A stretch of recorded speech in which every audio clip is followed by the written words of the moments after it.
The meeting of the Committee on Student Achievement and School Innovation of the Board of Directors will please come to order. Will the Secretary please call the roll?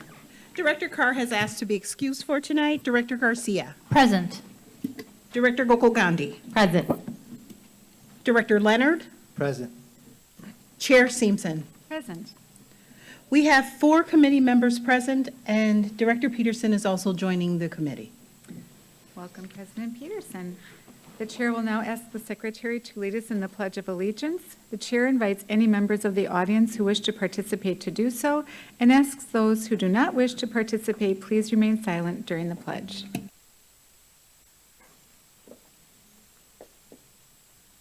I pledge allegiance to the flag of the United States of America and to the republic for which it stands, one nation, under God, indivisible, with liberty and justice for all.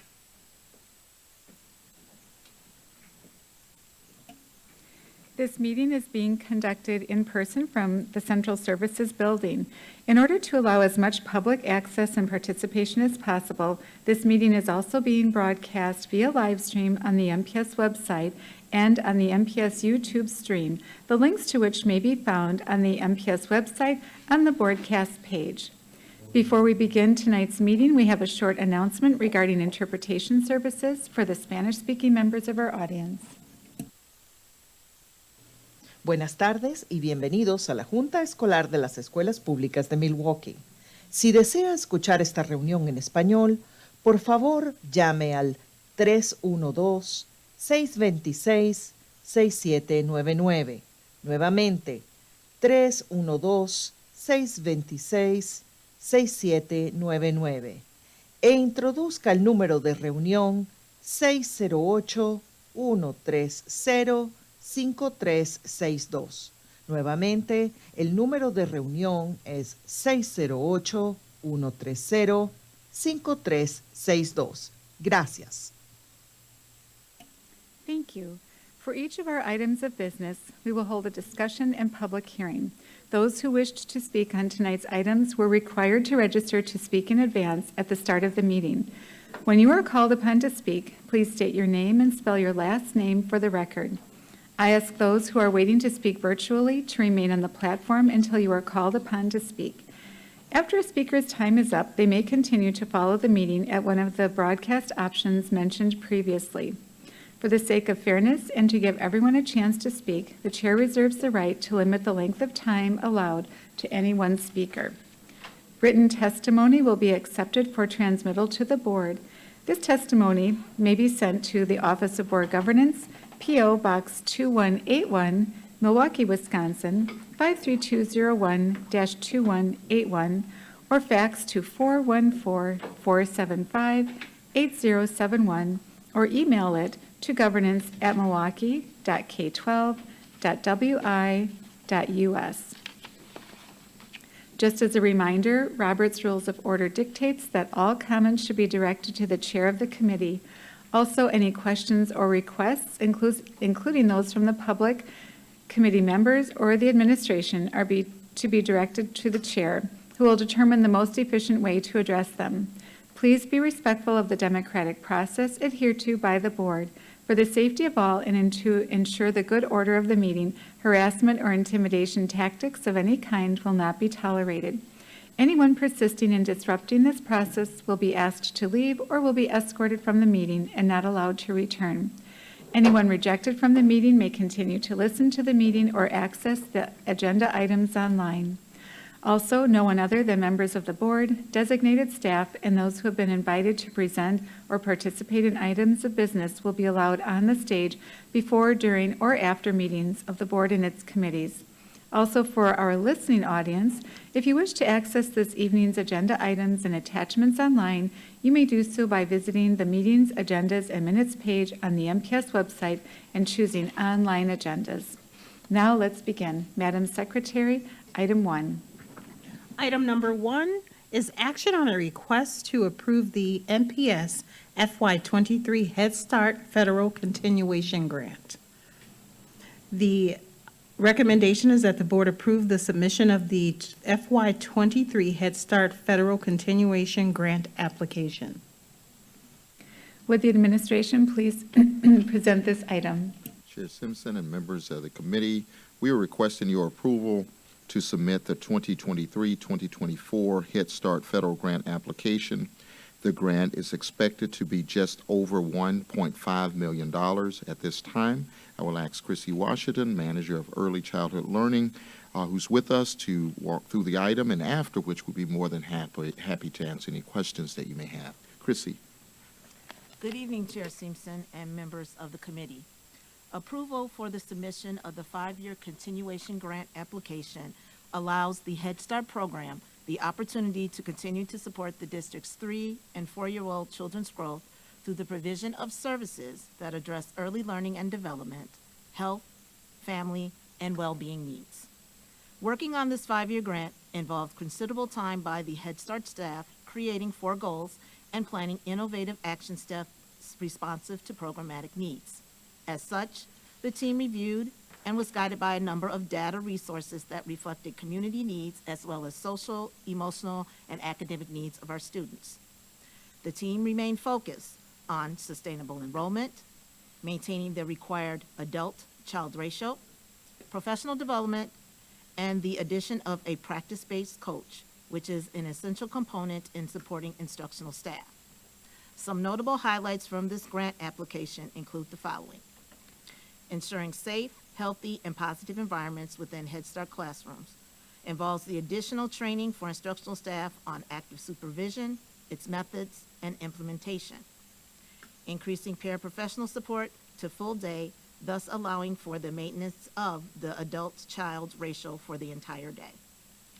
Reducing federal enrollment to a sustainable number from 1,506 to 1,291.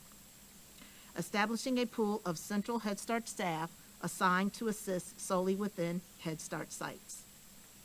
And finally, hiring a practice-based coach to assist instructional staff with effective teaching practices.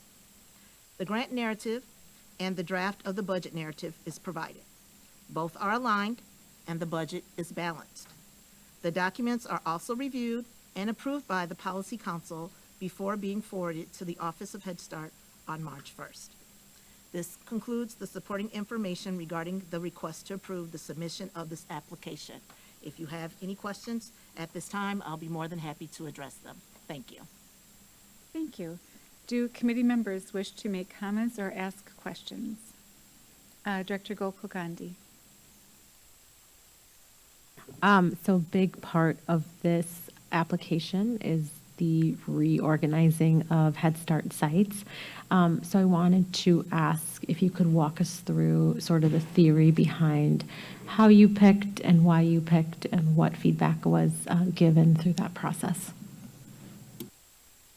Director Gogungandi, Chair Simpson, and members of the committee. As was mentioned, the group actually looked at, number one, schools that were currently in the program.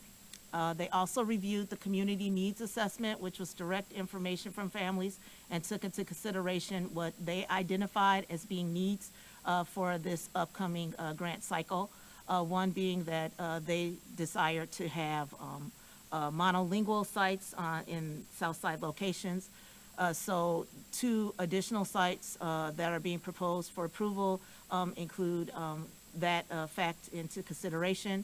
There is also a need for us to just really and truly evaluate the students that were being served, as well as the number that during this prior grant period that were enrolled and were not necessarily being able to meet capacity. So what we reviewed were the sites that had existing board-funded 4-year-old locations, and had selected some of those as ones that we would say that they should allow to remain as board funded, and actually take some of those existing individuals that are left over to create a pool, since this program, like other programs throughout the nation, are challenged with staffing. So considering that an area of need was to maintain the child-adult ratio, that was kind of our innovative idea in regards to how we could work with what we existing what we have in existence currently without necessarily having to, look outside of the program. Follow-up, Director Gokul Gandhi.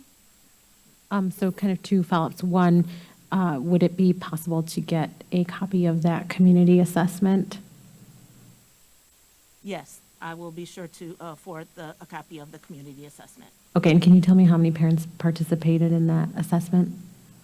Will have to provide you with that information. I'm not necessarily sure in regards to the number. I Okay. just have actually a copy of the community assessment. Sure. Thank you. Just a comment, I think it's, anytime I understand where we're at in terms of our resources, personnel resources, as well as dollar resources, but it's always a little worrisome when we're shifting around where things are in the city, given sort of the needs that are already exacerbated by the lack of sort of early care centers that we have. And so I just would like to sort of study that community assessment a little bit more, because while this is a really detailed report on how and what you're going to implement, I'm still struggling to understand sort of the theory of change behind why we're doing what we're doing. Thank you, Director Gokul Gandhi. And if possible, could that report be sent to all board directors, the Community Needs Assessment Administration? Chair Simpson and members of the committee, we will make sure that all board members receive that information through the Office of Board Governance. Thank you so much. Are there other comments or questions by committee members? Director Leonard. So pretty similar to our Director Gokul Gandhi's questions, but I guess I guess I'm a little bit baffled. So we're going to shut down 7 sites on the north side, and I just want clarification so I understand this very clearly. Is that because we're going to be shifting some of those students into board-funded K-4 sites? I guess that's the first question I have. Ms. Washington? Chair Simpson, Director Leonard, and other members of the committee. To a certain extent, yes, the plan is to ensure we've revisited the ones that had both Head Start as well as board funded. So if you're saying yes, there is a shift with having them to have the capacity to absorb those Head Start students. Director Leonard, follow-up? Yes, I have a little bit more, if you don't mind. And I think that for the listening audience, I think we need to clarify. So Head Start has a cap on how many students can be in a Head Start K4 or K3 classroom. But our cap in our K4 programs is much higher. Am I not accurate on that statement? Administration? Chair Simpson, Director Leonard, and other members of the committee, yes, the enrollment capacity for a Head Start 3-year-old program is 17 students to 1 teacher and 1 paraprofessional support, and the Head Start 4-year-old classrooms are 20 students. I don't think they're going to be going online with us. They told me to speak for them, so I have no problem with that. A couple of their concerns are, one, that they feel overwhelmed with the number of students they already have in their K4 classrooms. And many of the administrators that they are speaking for said we would prefer to have both, and if at all possible, granted, I know we have staffing challenges, but if at all possible, we would rather enlarge the program altogether, if that's at all possible, versus making shifts from the north side to the south side and basically reducing how many students actually have a low teacher-to-student ratio. And I'll leave it at that. Thank you. Thank you. I'm going to, if it's okay with committee, I'd like to just take a pause here maybe just to check in on public commentary, if that's all right. Okay. Madam Secretary, do we have any members of the public who wish to speak on this item? Madam Chair, we have no request for public testimony on this item. Okay, perfect. Just wanted to check in before we kept going. Are there any further questions, comments? Director Gokul Gandhi. And so could you just walk me through, first of all, just a correction, right? This grant is for $11 million, not 1.5? Administration? Chair Simpson, Director Gokul Gandhi, and other members of the committee, that is correct. Okay. Great. And then can you just actually walk me through the numbers so I understand we're decreasing the number served, keeping the grant number the same? But if you could just actually walk me through the ramifications of what happens when we close the 7 sites, and where do then the children from those 7 sites, like what's the plan for where they go? Are there any associated extra costs with that in terms of either transportation or wraparound services? And I think I really am looking for sort of concrete numbers if you have them. So how many currently are at those sites? Have we identified where they'd go? And then what does that sort of put our number, what happens then to the ratio? Administration. Chair Simpson, Director Gogagandi, and other members of the committee.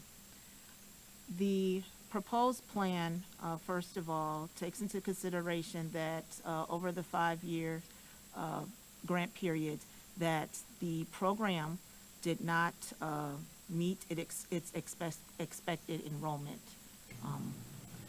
So taking that into consideration, there was a review of a more sustainable or attainable number for the program. We also, as I mentioned, had taken into consideration the fact that there were a number of classrooms that were found to be operating without the appropriate individuals. So we revisited and reviewed those, looked at schools who may have had a board-funded program. We also acknowledged that we had to, trim down the number if it was not literally reduced.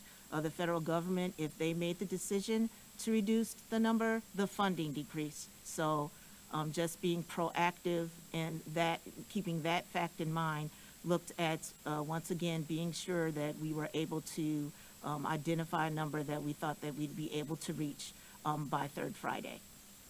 And so we reviewed all of the programs. We took into consideration the needs identified by families, because that's also another requirement of the program, is that we really and truly take into consideration what the family said. Then we also, once again, looked at the remaining pool and identified schools that had existing board funded. There are schools that have both Head Starts, K3, K4, and a board funded classroom. So that was what we had looked at to review. Chair Simpson and members of the committee, just to be clear that students that are remaining at these schools will be placed in K3 or K4 classrooms. There will not be any transportation issues around this, so that we will be making any school that where a program will be leaving, that program will still be made whole. Those students will not have to leave. So we've made that clear. The only thing around that is this staff. We have to, because that staff works with Head Start, and that if we move the program, we have to work to make sure that we have adjustments that have to be made with the staff. Any other comments, questions? Follow-up, Director Gokul-Gandhi?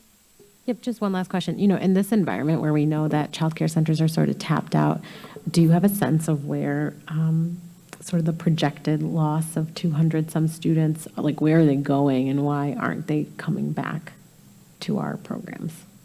Administration? Go ahead. Chair Simpson, Director Gogagandi, and members of the committee. We also reviewed where, as you mentioned about child cares, and these programs, these 7 schools, these are the ones that for next year would be solely 4-year-old slots. So the expectation would be that they should, for the most part, be ones that would the school would be able to absorb the pre-existing students that would roll over into the program. So these 3-year-olds would be given the opportunity to enroll within the board-funded program at the school that they are currently attending. So the bottom line, they would not necessarily be without a school home. Chair Simpson and members of the committee, I think the question was, what do we know that has happened to these students that are out there? We have a lot of anecdotal kinds of information, from visits to knocking on doors, from talking to families and those kinds of things. And a lot of it goes back to the pandemic, when we did not start back up right away. There was families made other options as far as finding arrangements for their young person. And so in what we have been doing, we have seen that those students have started to return, trickling back into the district. But as far as just anything concrete, we do not have any concrete document on exactly what happens. There's just been a number of different things. There are some that went to other schools. There are some that found other means of child care type of services. And there are some that have returned back to us, and we are seeing numbers increasing, coming back our way. Thank you. Director Garcia. So similar question in regards to the shift in, I guess, programs. I know that in the listing that we have, there's a couple schools that are transitioning from Head Start 3-year-olds that we're eliminating, that are being transformed into Head Start 4-year-olds. And my question is particular to the bilingual programs, because I know that Lincoln is one of the programs being impacted, as well as Alba. So I know that we're rearranging seats, but do we have a sense in terms of how many seats are we losing in K3 and or K4? How many we're adding? I know that we're adjusting to a shift just overall in city demographics. So a type of that change is expected, but I think I just want a clear understanding as to what is the actual head count of seats we're losing that would have been bilingual oriented. Administration. Chair Simpson and members of the committee, I'm going to, hopefully I will be able to address your question, otherwise I will have to provide additional information. In regards to, there have been some conversion of half-day programs to full-day programs at 4 locations. And if I'm not mistaken, I believe a couple of those may have been ones that were serving the bilingual community, because being responsive to what parents have indicated that they found to be favorable, as well as the challenge of enrolling half-day 3-year-old children, which one was Alba. Alba at one time had a full-day program, then went half-day. And so once again, saying that being in response to needs, as well as being able to strategize as a way to meet the N number, that was one of the rationales as to why there was to be a conversion. I believe in regards to Lincoln had an existing K4, and the plan is to convert it to an additional K3 Head Start bilingual program. So once again, it's not necessarily, if I was to say if it was a loss, it's a difference maybe of 3 students from going from 20 to 17. Follow-up? No, thank you. And then, is there any sense, because I know that for schools to make that determination of, essentially funding source, so being able to have a Head Start program in their school, it's a different source than it being a board-supported initiative. So with that, do we have a sense of, appetite from schools for less or more board-supported, K4s? Are we, where are the trends in that at this point? Administration. Chair Simpson and members of the committee, based upon my, reflection pertaining to board funded, the ask fors have been for additional support. I would not necessarily say that unless there is a need based upon the enrollment, whereas there's a need to actually open another classroom, and a school is able to, their budget does allow them to be able to do so, those are the, the types of situations that may arise. But overall, I am not aware of schools making requests on a regular year-to-year basis. A lot of times it's just being responsive to the number of students who have actually enrolled. However, at one time, some years ago, for example, there was a full-time paraprofessional in four-year-old board-funded classrooms that were funded by the board for a year, which once again was found to be a favorable asset to those classrooms. So I can see as to why that particular ask could be something that has come my way a few times over the years because of the number of students and, the need to have an additional adult for active supervision and maintaining health and safe environments. No, thank you. I think that's really good clarification in regards to that.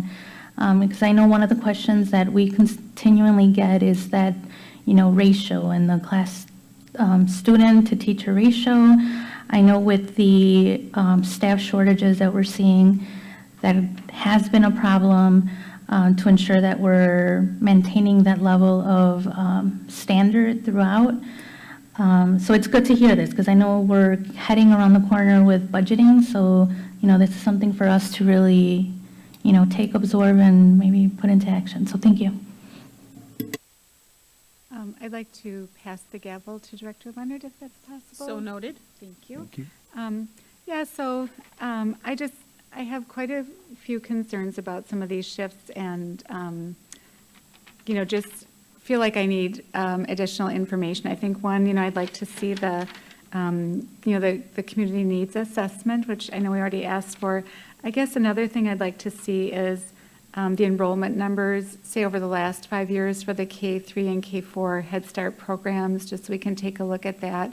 I know just from being on the Head Start the Head Start Policy Council that, there have been waiting lists over the years that I've been sitting there. So I'm a little hesitant to, and I know if the reality is some cuts have to be made, I understand that, but I've also seen that there have been, there's been a waiting list too during my time that I've been on that Public Policy Council. I also am concerned about the location of the 7 schools that are closing, knowing that, I visited some of those schools and some of those, just this year, and their Head Start K4 classrooms were full.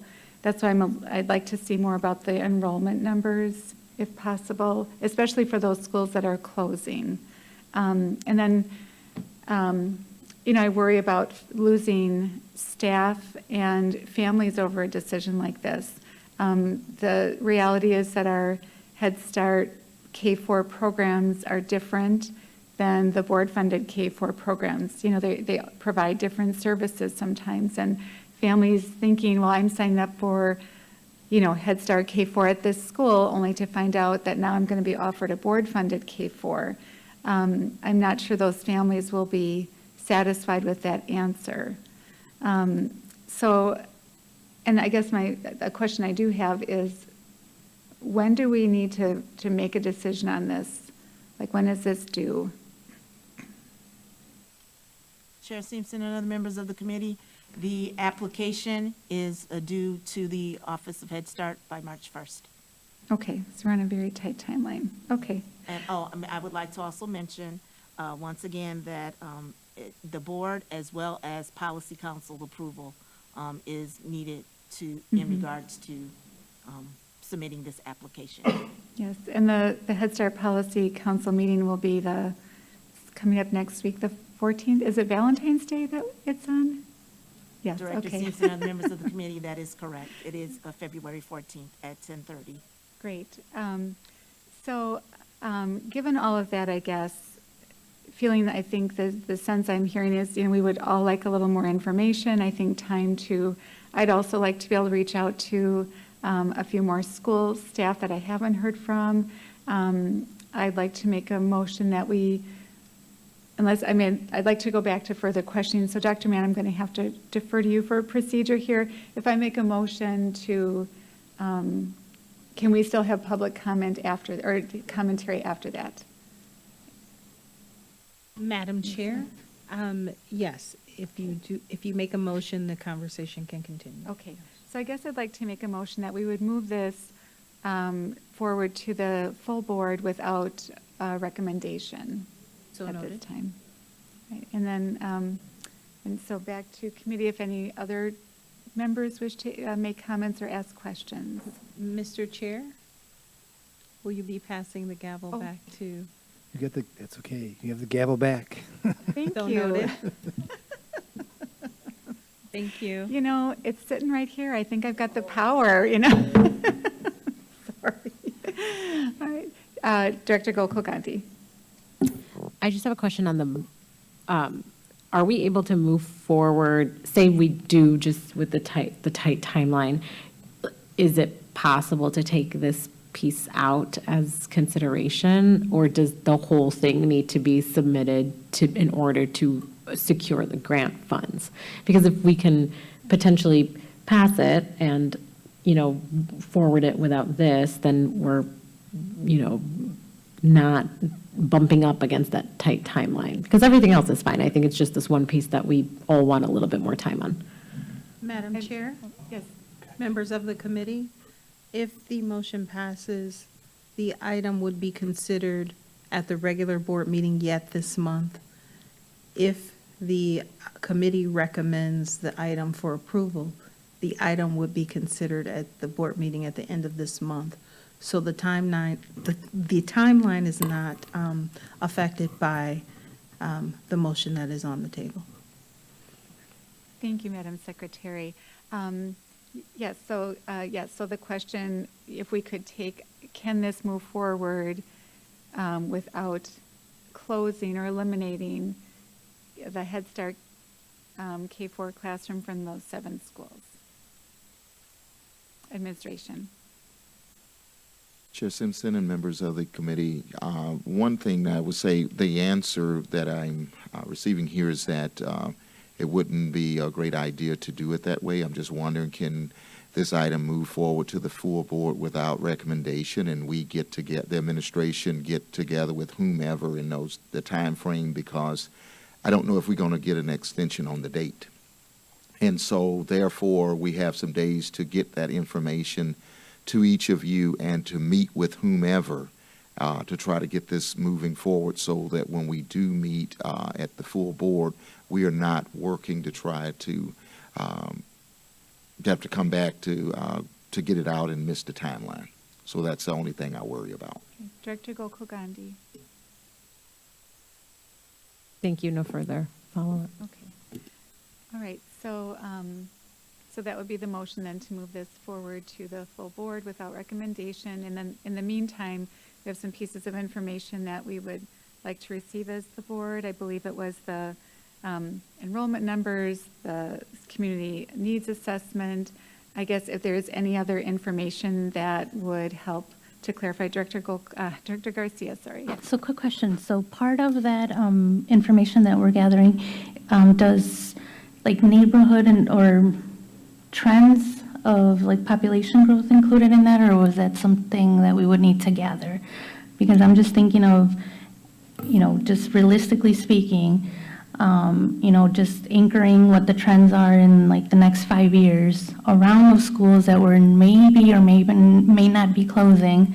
Like, are we advocating to maintain a site open that we know population is like nosediving in? Is it steady? Like, I just would like some information around some of that demographic trends. Administration. Director Simpson, Chair Simpson, Director Garcia, and other members of the committee. Yes, that information is included within the community needs assessment.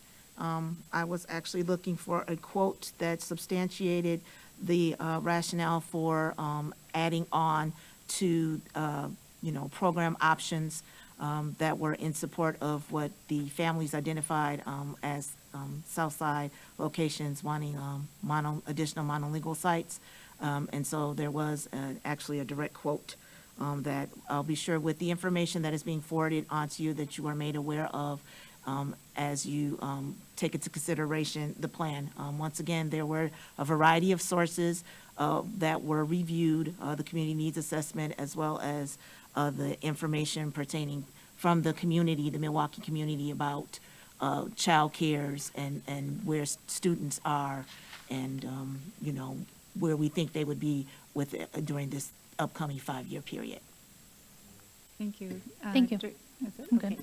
Yeah, so if we could have that information, again, I think like some of those expansions of programs moving, to the full day and the language programs, I think that those are all wonderful. It's really looking at those, the elimination of the Head Start K-4 programs from those schools that is causing us some concern. Any further discussion? All right, seeing none.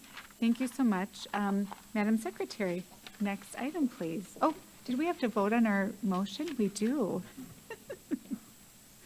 Sorry. So, Madam Secretary, will you please call the roll? On Director Simpson's motion to move this item to the full board without recommendation from the committee. Director Garcia. Aye. Director Gokul-Gandhi. Aye. Director Leonard. Aye. Chair Simpson. Aye. That's 4 ayes. The motion passes. Now, Madam Secretary, next item, please. The next item is item number 2, which is an update with possible action on Resolution 2223R-12, Student Voter Education and Registration. This is an informational item, and although it has been noticed for possible action, no action is required. Would administration please present this item? Chair Simpson and members of the committee, in December of 2022, the board adopted Resolution 2223R-012 on student voter education and registration. This evening, as a part of the resolution, we will provide an update on its implementation. I'm joined here this evening by Ms. Jenny Eckstein, who is the curriculum specialist, who will present this item, and after which we will be more than happy to entertain any questions that you may have. Jenny. Thank you. So voter registration plan really focuses on those five priorities for success. And as we look at them, we dive into both academic achievement and accountability, and we weave into improving district and school culture. Elections are a valuable opportunity for young people across the country to make their voices heard, support action on issues they care about, and grow as active voters and leaders in our democracy. We all know that the need for an engaged citizenry in a democracy goes far beyond the social studies curriculum. It requires that the community come together and lift the voices of the 3,049 seniors in Milwaukee Public Schools. Milwaukee Public Schools staff and community stakeholders have begun to come together to work towards these goals. The goals of the project are to get the students and needed paperwork and IDs necessary to register and vote, to register all students who are eligible, and to ensure students can get to a polling site for the November and April elections. In order to reach all students who turn 18 in their senior year of high school, a timeline has been developed that cycles in the fall and the spring semesters. Every August and January, a Thursday update and an email will go out to the school principals alerting school leaders and voter champions of the upcoming voter registration activities and deadlines. A person should be identified in each school who will be the voting coordinator. This person will set up a voter champion team. Each school will be assigned a League of Women Voters contact and supervisor. Teachers and students will be trained by the League of Women Voters on how to register others to vote. Voter champion teams will work with the students and the League of Women Voters to train and organize the registration event. They will also devise a plan to get students the needed documents and resources to obtain that critical ID. September and February are critical months, as these are the months that the voter champion teams need to identify students who need documents in order to obtain a state-issued ID. In the state of Wisconsin, you must visit a DMV customer service center with necessary documents to obtain this ID. The school-based team, the League of Women Supervisor, and the Wisconsin ID Coalition will coordinate efforts to ensure students have the resources they need. After the students have their required paperwork, they will be able to participate in the voter registration event, and more importantly, they will be able to vote in upcoming elections. The fourth Tuesday of every September is MPS Voter Registration Day. During this week, all students, kindergarten through 12th grade, will participate in Civic Engagement Week. The Social Studies Department, in collaboration with the Art and Music team, will send out daily lessons and activities for students to engage in civic practices and learning. During the interim months of March and May, we will shift our focus to juniors in order to start to prepare for subsequent years of registration and voting events. Voter champion teams will start to develop a list of students who have the appropriate IDs and also prepare for those who need them. Assessment of the process will happen yearly in the spring. We will review 3 major data points. First are the numbers of students who have obtained an ID and have the appropriate documents to be able to register and then vote. And next we will dive into the number of students who have registered to vote at MPS voter registration events. And finally, we will analyze the number of 18-year-olds in the city of Milwaukee who have actually voted in the fall and spring elections. The MPS steering team will evaluate the process and analyze feedback from the voter champion teams. The team will adjust the plan accordingly. Finally, the big event, April and November. Students who have been registered and have the appropriate documents will be given all the resources and opportunities available to get to the closest early voting site to vote. The next election will be in April of 2023, and because of the quick turnaround, the following plan will be enacted. Schools will work with the League of Women Voters to set up a registration event in each school for the April election during the weeks of February 22nd through March 15th. 10 schools have already planned events for this spring. 3 schools will act as pilot schools for the launch of the full program in August of 2023. Pilot teams will identify students who have the appropriate identification and those who do not. The Wisconsin ID Coalition will work with the League of Women Voters and pilot schools to train the trainer on how to obtain voter IDs and the needed documents to get an ID. Thank you, and I will take any questions that you have at this time. Do members of the public wish to make comments or ask questions? Madam Chair, we have no request for public testimony at this. Thank you. Do committee members wish to make comments or ask questions? Director Peterson, we'll let you go ahead since you wrote this resolution.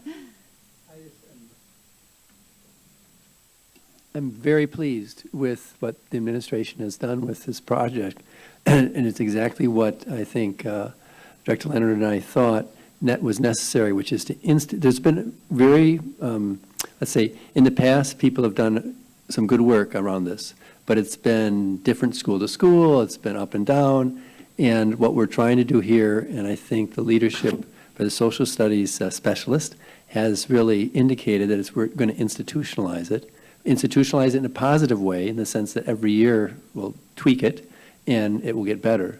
But as I was, able to attend one of the meetings, which had over 17 people, I believe, including community partners, the enthusiasm by both administrators and community partners was very high, and it was not, though, without a recognition that it's going to be a real challenge. And we need, that's one reason when kids are juniors in high school, we'll probably be really pushing them to find their birth certificate.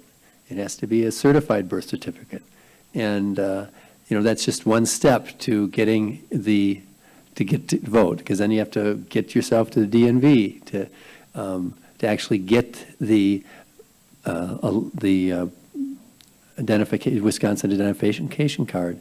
And then you have to get registered to vote, and then you have to get to the polls, and notice that we're looking at early voting sites, so groups of kids can go together to that one site, because obviously in any particular high school, we're going to have people with our voting places will be all over the city. It'd be impossible to coordinate something like that. So there's a lot of thought that's gone into this. I'm really, really pleased, and it certainly will be the benefit to our students and to our entire community.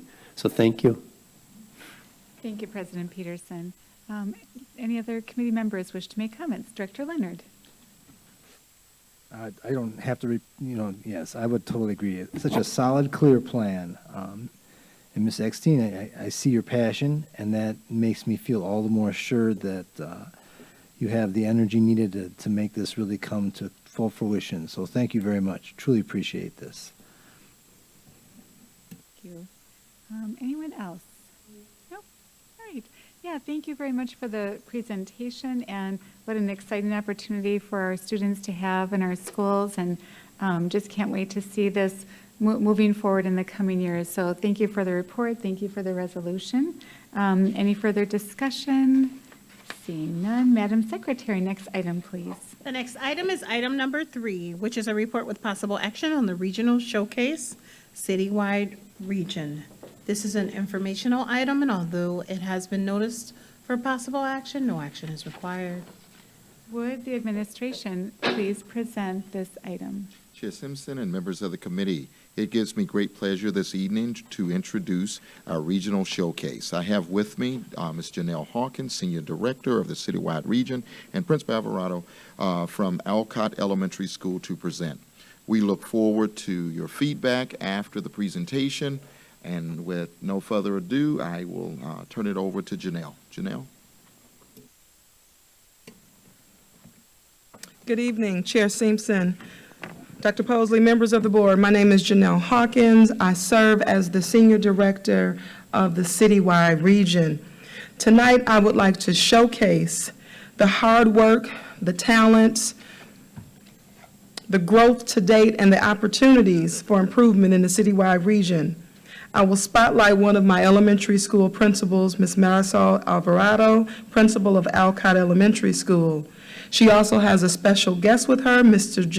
Jordan Lynn, and she will introduce him at a later time in our presentation. As always, the work is grounded in the 5 priorities. I'm excited about the opportunity that will allow you to see the 5 priorities in action in the Citywide Region, from developing our staff to strengthening communication and collaboration, as well as improving the staff-student culture. The citywide leaders are making great strides toward these priorities. The Citywide Region is a unique subset of schools with many talented adults. The number of scholars, schools, and staff are listed on the slide. In the Citywide Region, we believe and anchor our work in transformational leadership. My role as the Senior Director is to emphasize change and transformation. This is done through inspiring the 13 dynamic leaders to move beyond their potential. We celebrate the diverse staff and the student population. The variety of students allows us to always consider lifestyles, consider experiences, and consider the interests of the many diverse students that come through our doors. The Citywide Region is comprised of 7 K-8 schools and 6 traditional middle schools. Diversity is our strength, as you can see on this slide. Each school is listed with their focus areas and their specialties, and we are very pleased to say lately we have started to see commonalities between our schools. As you can see, Douglas and King Elementary School now have the same African American immersion focus. You can see King Middle Years, Morris, and Wedgwood as IB and IB candidates, and also Grantosa and King Elementary as community schools, which gives leaders opportunities to definitely collaborate and share amongst each other. Excited to share some data from our region tonight. This is the accountability ratings for the schools. Leaders know and understand that we must keep pushing until all of our scholars are meeting or exceeding proficiency. You will see on this chart the elementary schools listed on the top, as well as the traditional schools listed toward the bottom. At this time, I would like to shift gears a little bit and share the spotlight school for this evening. Ms. Alvarado, principal of Alcott, is here to talk about the many exciting things happening at her school.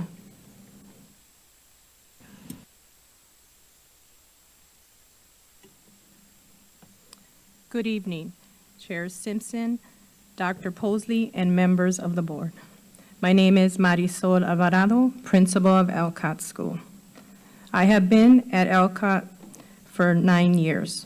For those of you that are not sure where Alcott is located, it is a hidden gem on South 97th Street between Morgan and Howard, next to a beautiful community park. We are fortunate to have a beautiful landscape that is kept up by our engineers, Mr. Jason and Ms. Chris. In addition, Mr. Gaffkey, our comprehensive teacher, along with students, add a small garden of flowers and vegetables. I am proud to lead a school where most staff have been with the district their whole career and have stayed with Alcott their entire career. I have been fortunate to work with staff that have collaborated during the most challenging moments, the last few years, especially with COVID.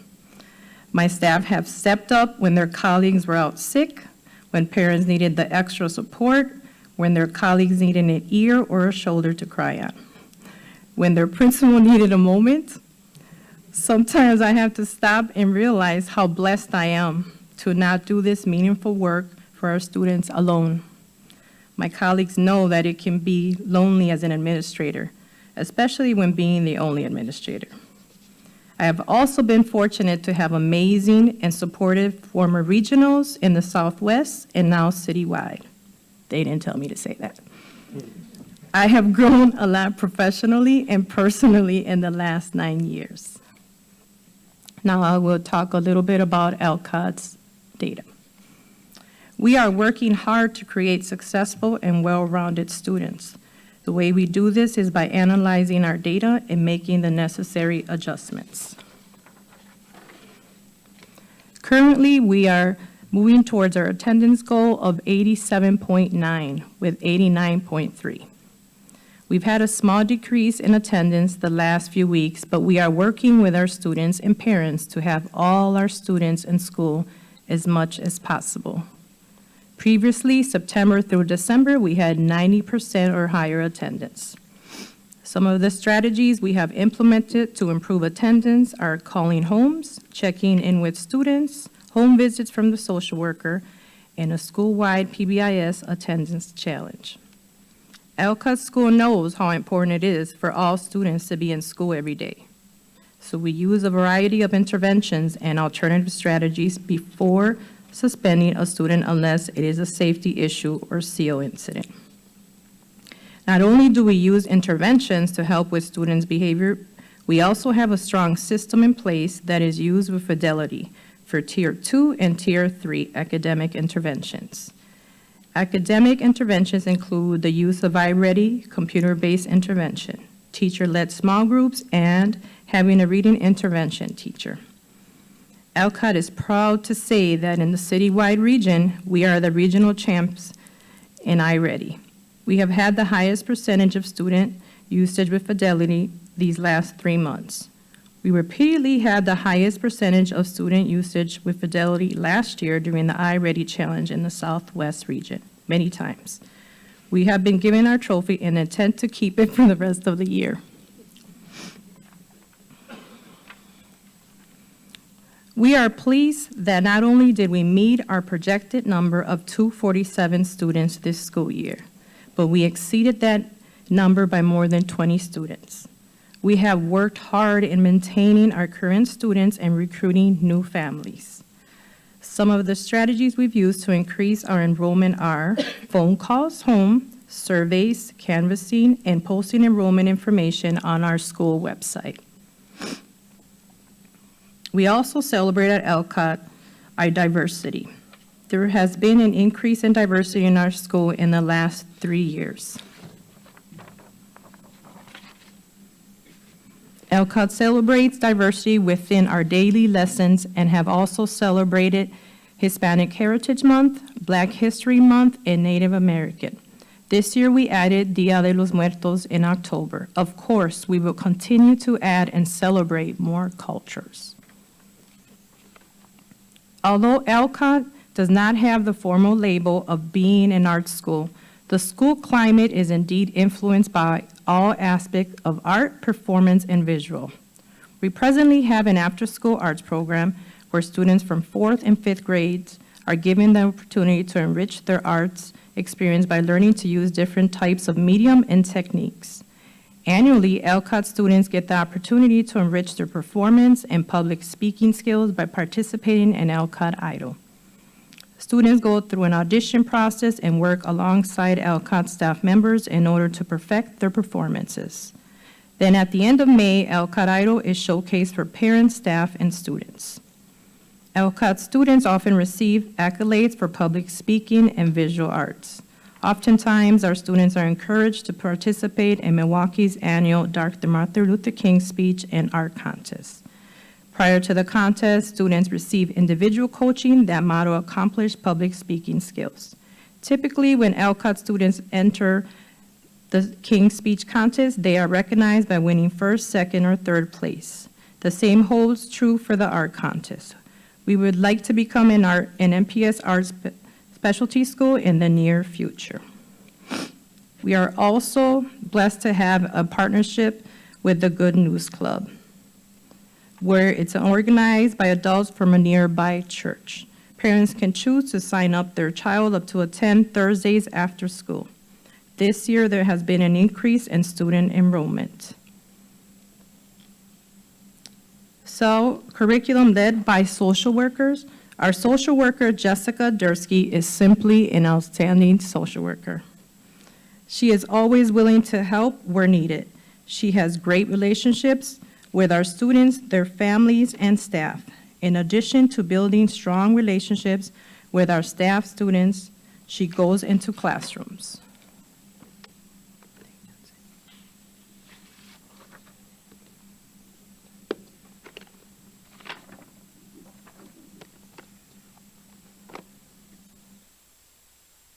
At this time, I would like to introduce Mr. Lin, our K-4 teacher. Good evening, Chair Seamson, Superintendent Posley, and members of the board. My name is Jordan Lind. I am the K-4 teacher at Elcott and the 2021 recipient of the MAPSI Teacher of the Year for our school. I am privileged to be invited here tonight to share with you some highlights of our early childhood program at Elcott. At Elcott, we have a strong early childhood K-4 and K-5 program that prides itself on utilizing the district-chosen curriculum to promote hands-on learning opportunities that are capable of reaching all of our young learners. In my K-4 classroom, I utilize the Frog Street Literacy-Based Centers to provide my students an opportunity to demonstrate understanding of early literacy skills. Each day, my students visit a technology, phonics, letterwork, writing, and library center. As you can see from the picture in the slide, as part of the Letterwork Center that day, my students are going on a letter hunt in which they are digging through sand to discover hidden letters. In spring of 2022, Elcott was selected as a pilot school for the district-wide math counting collections program. This program is designed to help teach our youngest learners counting as well as number sense. Our students have benefited immensely from the implementation of the counting collections routine, and I have seen evidence of this on my summative counting assessments. Our program truly prides itself in allowing the families we serve to be a part of their students' educational experience.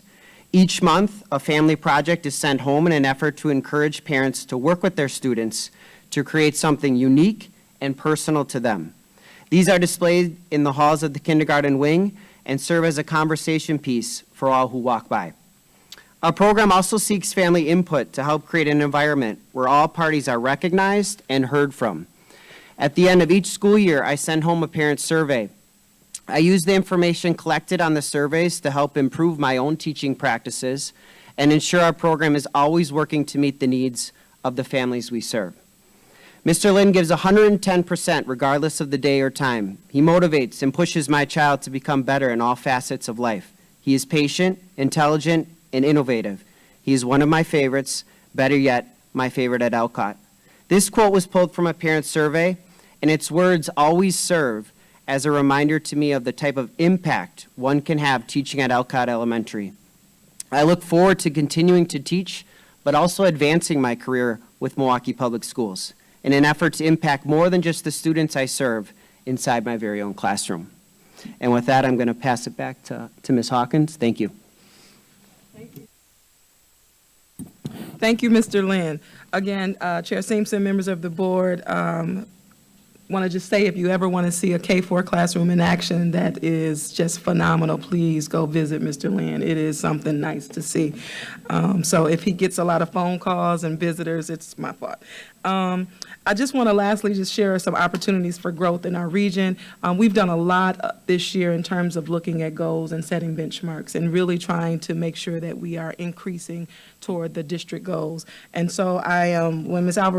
Alvarado said that she is meeting her goal. We know it's not the district goal, but we set a 5% increase for all of our schools to improve in different areas. One of the goals that we added this year was the ESSC and the YRBS as a way to improve our student voice and choice. We definitely know in our middle schools, our students have a lot of things they want to share with us, and so we've definitely tried to do that. There are many opportunities for growth listed on the screen. I won't read all of those to you, but I will say that in citywide, we do understand that we will not stop until every scholar is proficient that we serve. And so with that, I say thank you very much for the opportunity to showcase our region. Thank you very much. That was such a wonderful report. Do committee members wish to make comments or ask questions? Director Leonard. So no questions. I have to agree with Ms. Alvarado. It is a very well hidden, beautiful place. and I really, really enjoy your students. Going into your building, they're extremely engaging.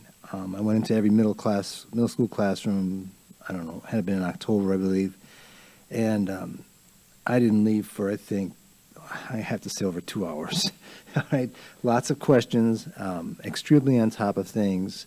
And I just want to say that the capacity for what LCOT can be is immense. I see it's a vision of what that school can be. And with your leadership, just keep up the great job. I'm just very impressed with everything I see there. Thank you. Other committee members? Right. I'd just like to thank you for the presentation, and I appreciate the sense of humor that went into the reporting as well. Always nice to have that in there. And Mr.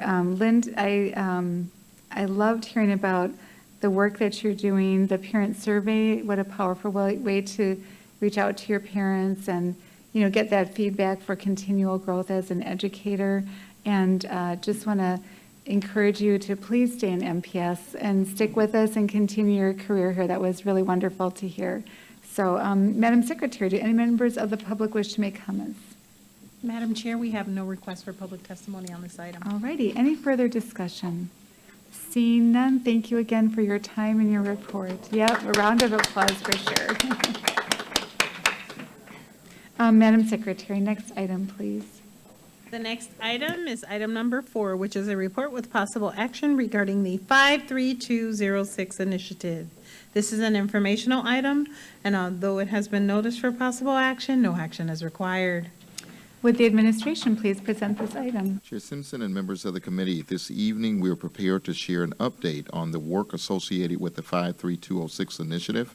Mr. Maurice Turner, Instructional Leadership Director, is here with me to report on this item, along with Dr. Nolan, Regional Superintendent from this central region. And after they have made the presentation, we'll be more than happy to answer any questions that you may have. Mr. Turner. Thank you, Dr. Posley. Good evening, Chair Simpson and members of the SASE Committee. Maurice Turner, Instructional Leadership Director for the high school region. It is our pleasure to bring you the 53206 Promise Partnership Schools February update.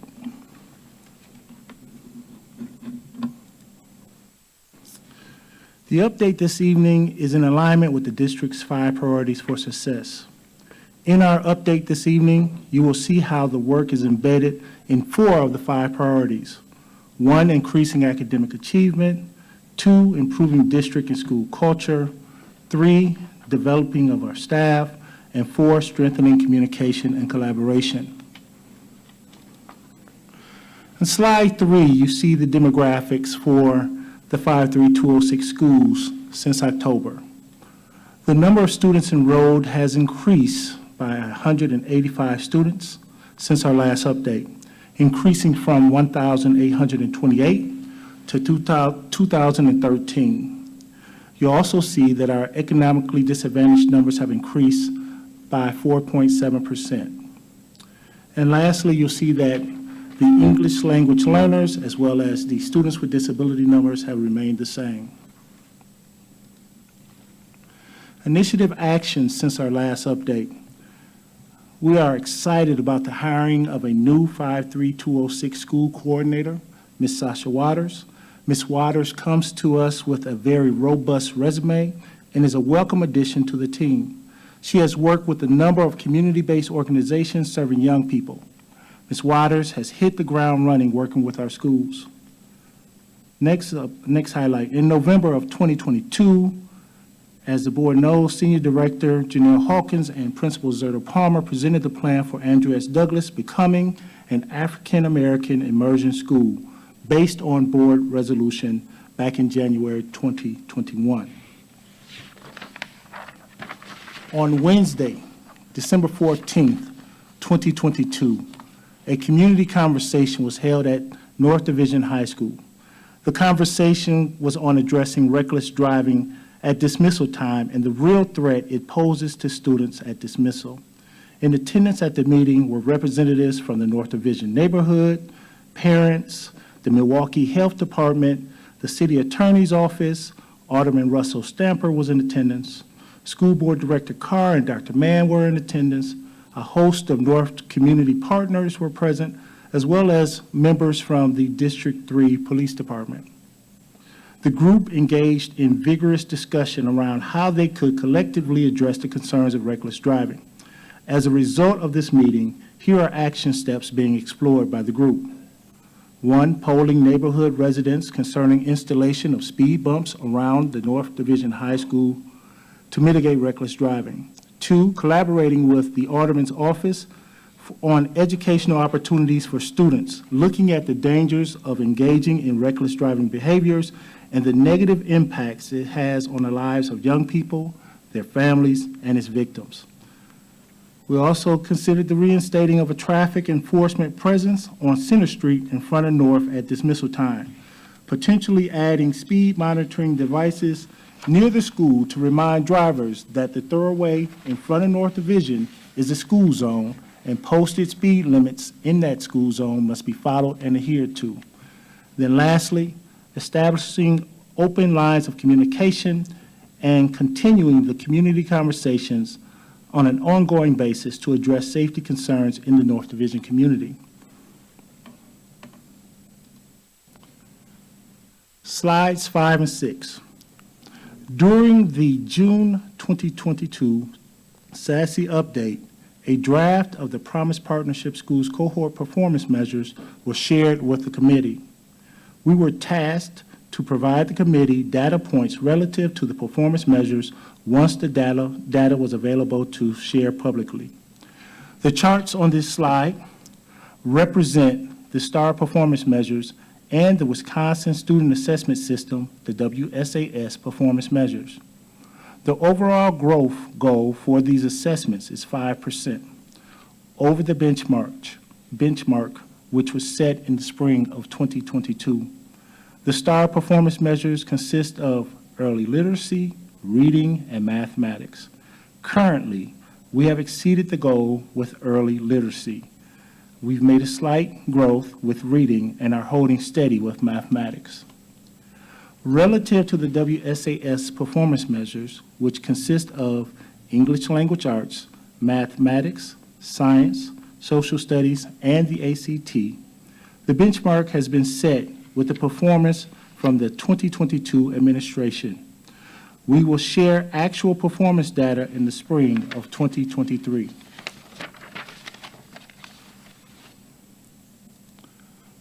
The charts on this slide represent school climate and staffing performance measures. Climate performance measures include attendance, graduation rates, and classroom incident referrals. Currently, there is an increase in attendance and graduation rates and a significant decrease in incident referrals. Next, staffing performance measures include vacancy fill rates and 2- and 3-year teacher retention rates. There has been a decrease in all 3 of these areas. This leads us to the recruitment, retention, and recognition efforts in 53206 schools. Recruitment efforts. Promise Partnership schools are engaged in attracting staff members to serve in our schools.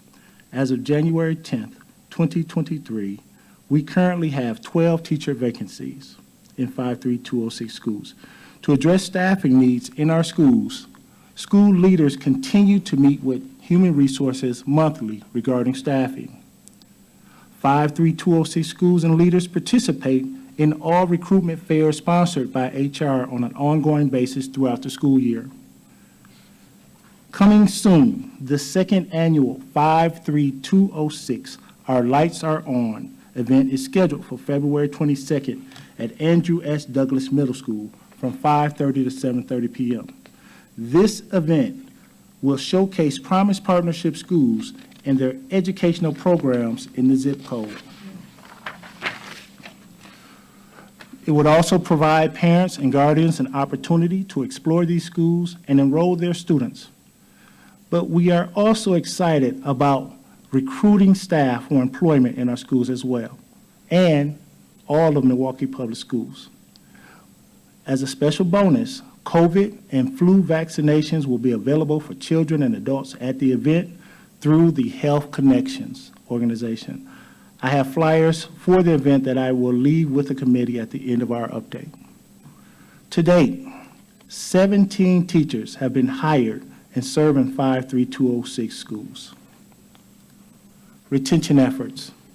In December, Senior Director of Human Resources introduced the school and department leaders onboarding guide with the principals of the Promise Partnership schools. Leaders in the Promise Partnership schools are serving as the pilot group to use this guide. Goals for leaders using the tool are: 1, engaging new hires and building excitement, and to empower new hires to positively impact their school communities and the district. Another goal is to set expectations with new hires around teaching and learning. Build new hire investment in school and district culture and philosophy on teaching and learning. Another goal is to connect new hires with peers and mentors so that they feel supported. Build positive rapport and relationships with the new hires. Provide opportunities for new hires to engage with school leadership on a regular basis. The guide is also accompanied with a calendar that provides leaders with suggested activities to support schools in staff retention. Last year, the board approved, let me just go back. Last year, the board approved the stay incentive for teachers serving in 53206 Promise Partnership School.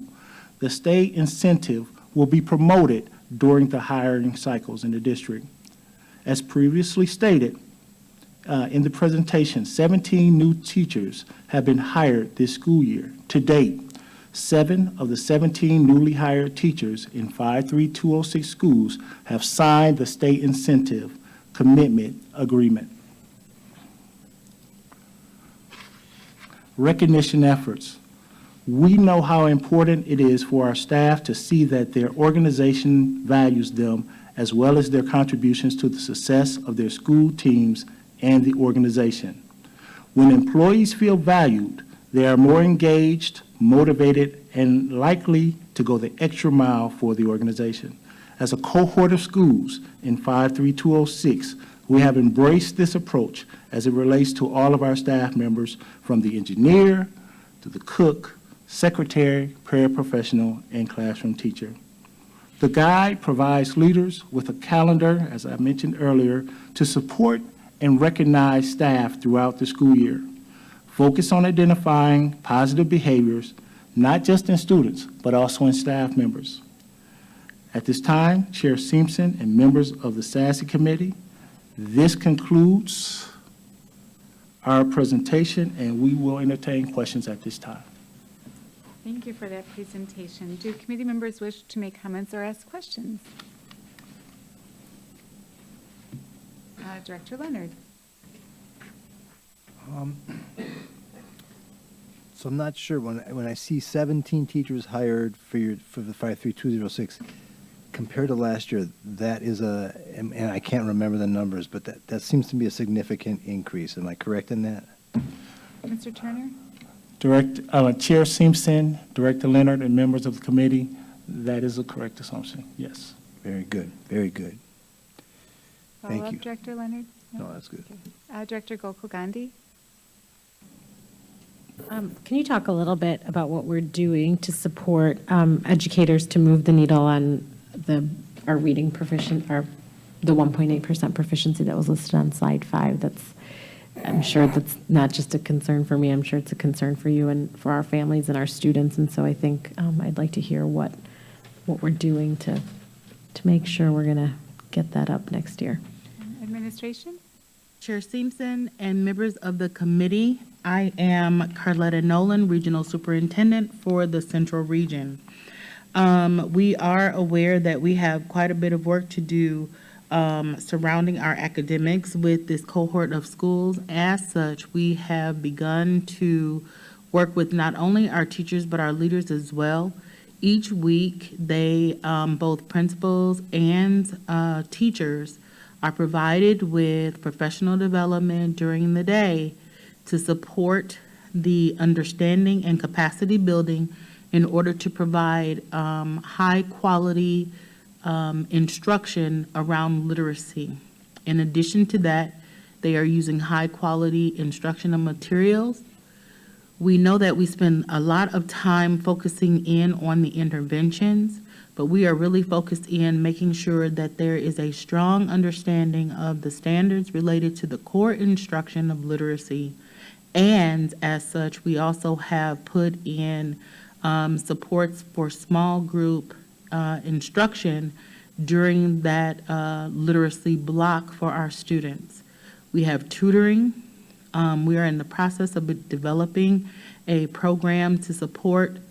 All of these schools have some sort of tutoring during the day or after school, where we work with our partners to do so.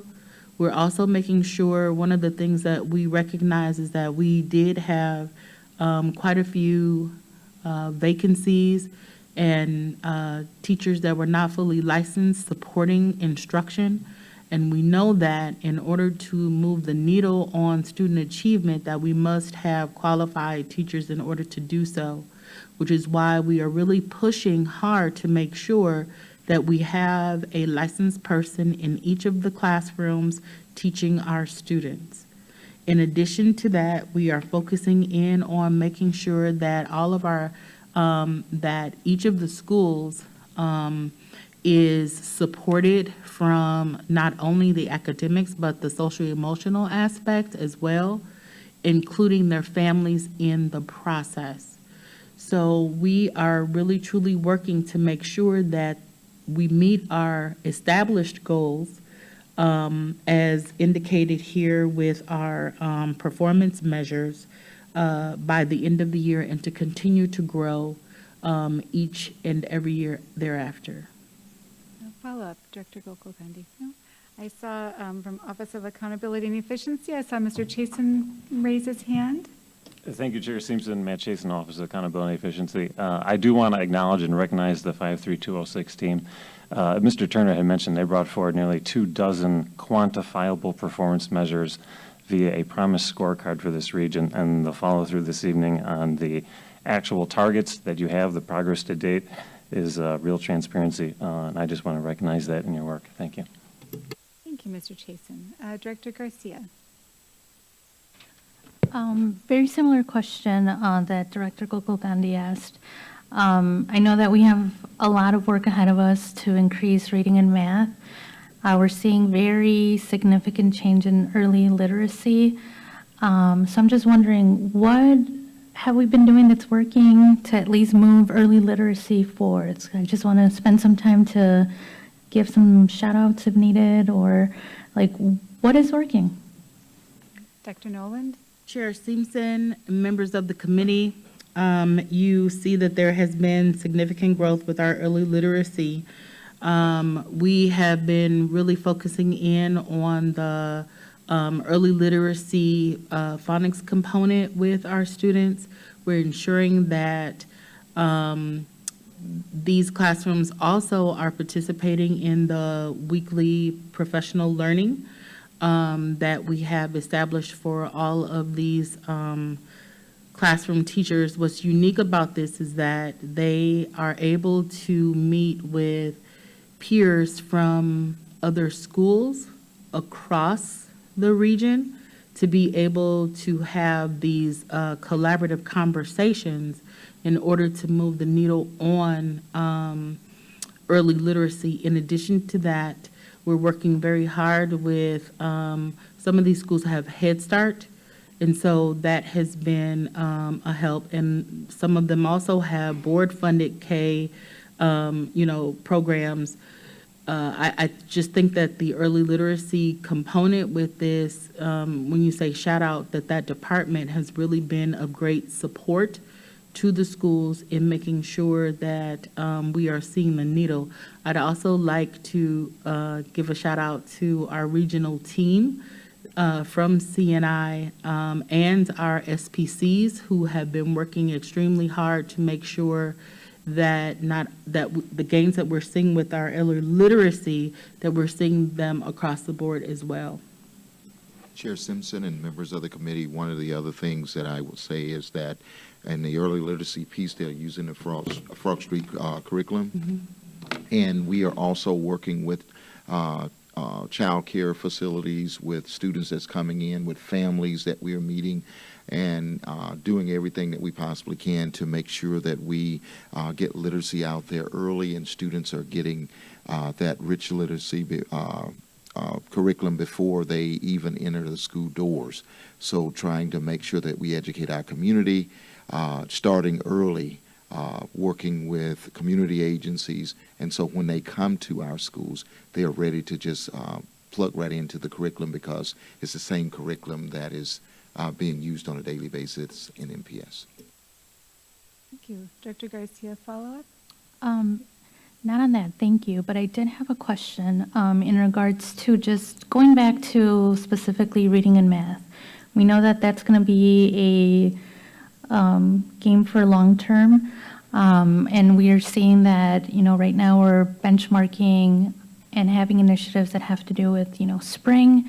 But is there anything that we can share or hear about right now in regards to summer plans to ensure that, we have a plan set in place that is, beyond just like the traditional school year? Because I'm pretty sure there's things cooking up. I'm just wondering like where we're at with that. Administration. Chair Simpson and members of the committee, one of the things I will start it and I will turn it over to Dr. Nolan. I see she was reaching towards the mic. One of the things that we're doing is we brought to you earlier a robust summer school program that we have for all of our students. So many wonderful opportunities for young people, different things, different enrichment type camps that we have. And then also we work with our school leaders as well as our teachers to encourage individuals to make sure that they take part in those summer camps and making sure that summer school is an option for all of our young scholars to make sure that they are constantly being a part of the curriculum. So, Dr. Nolan? Chair Simpson and members of the committee, I was just going to make the same comment about us participating in the district-sponsored summer school opportunities. I also want to say that the Saturday academies that have been happening this past weekend, there was one with the early literacy piece, and the Central Region particularly these schools, had the most representation. So a shout out to our teachers who have taken a look at the data, because we do those data dives also, that they want to have their data be reflected of what their practice looks like. And so everyone is taking a all-in approach to ensuring that our students have what they need to be successful in life, like each of us. Thank you. Director Gokul Gandhi? And I think this is just a clarification that you will come back in the spring after the results of testing and report back on changes, right? I think we get you four times a year. Dr. Nolan? Director Simpson, members of the committee, I'm Carletta Nolan, Regional Superintendent for the Central Region. Yes, we are scheduled to come back, I believe it's in June.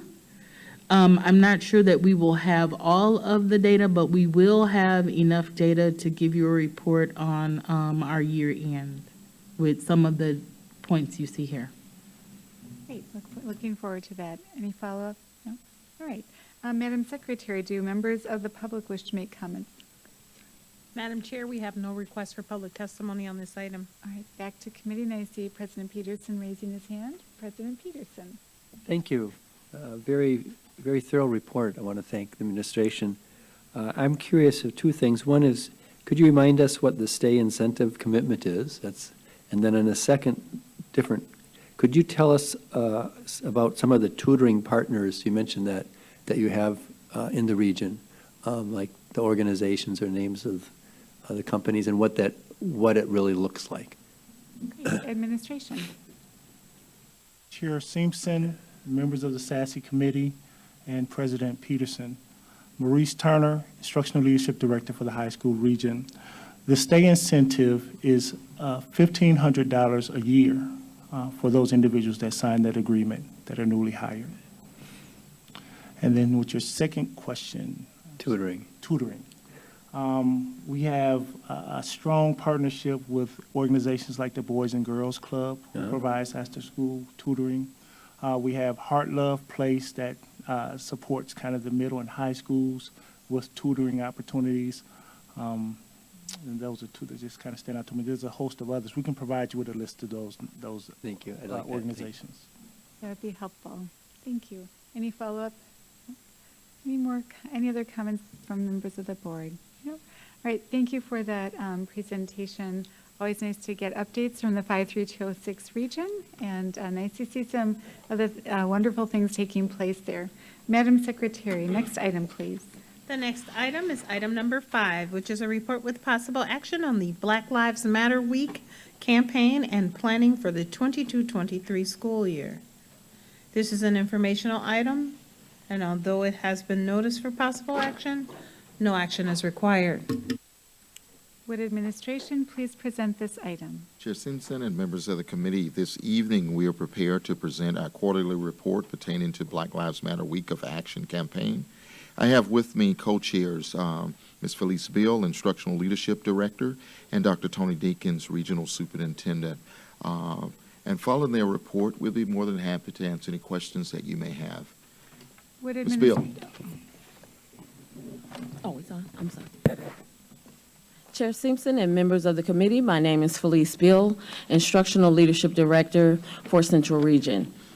Today, I will provide a quarterly update on the actions and initiatives of Black Lives Matter Committee as we continue to meet and develop curriculum connections and activities for staff, students, and the community to further this work. The work of the core committee is aligned to the improvement of district and school culture, developing our staff, strengthening communication and collaboration, and increasing academic achievement and accountability. During the 22-23 school year, we are focusing on 3 areas of engagement that we continue to work towards. These areas include making more community connections, adding additional partnerships, and aligning to district initiatives.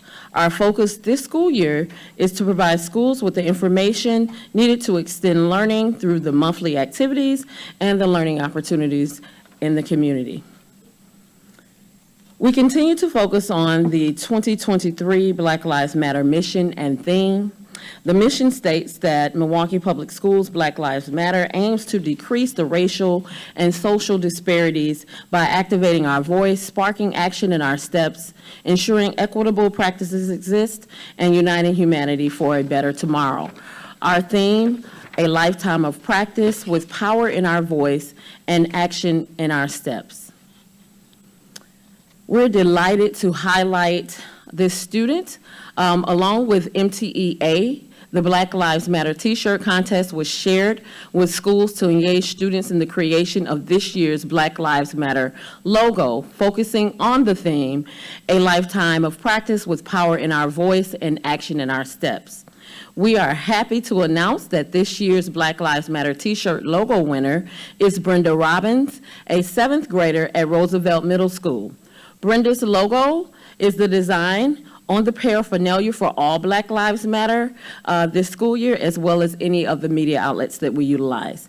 You will see this wonderful this wonderful design displayed on t-shirts, and you can see on our button here, we're also displaying her creation. We are both wearing that button on tonight in honor of her, and we congratulate all of the student participants who provided their creative designs to this contest, and we want to acknowledge that Brenda Robbins will be highlighted during the student showcase on our last day of the week of action.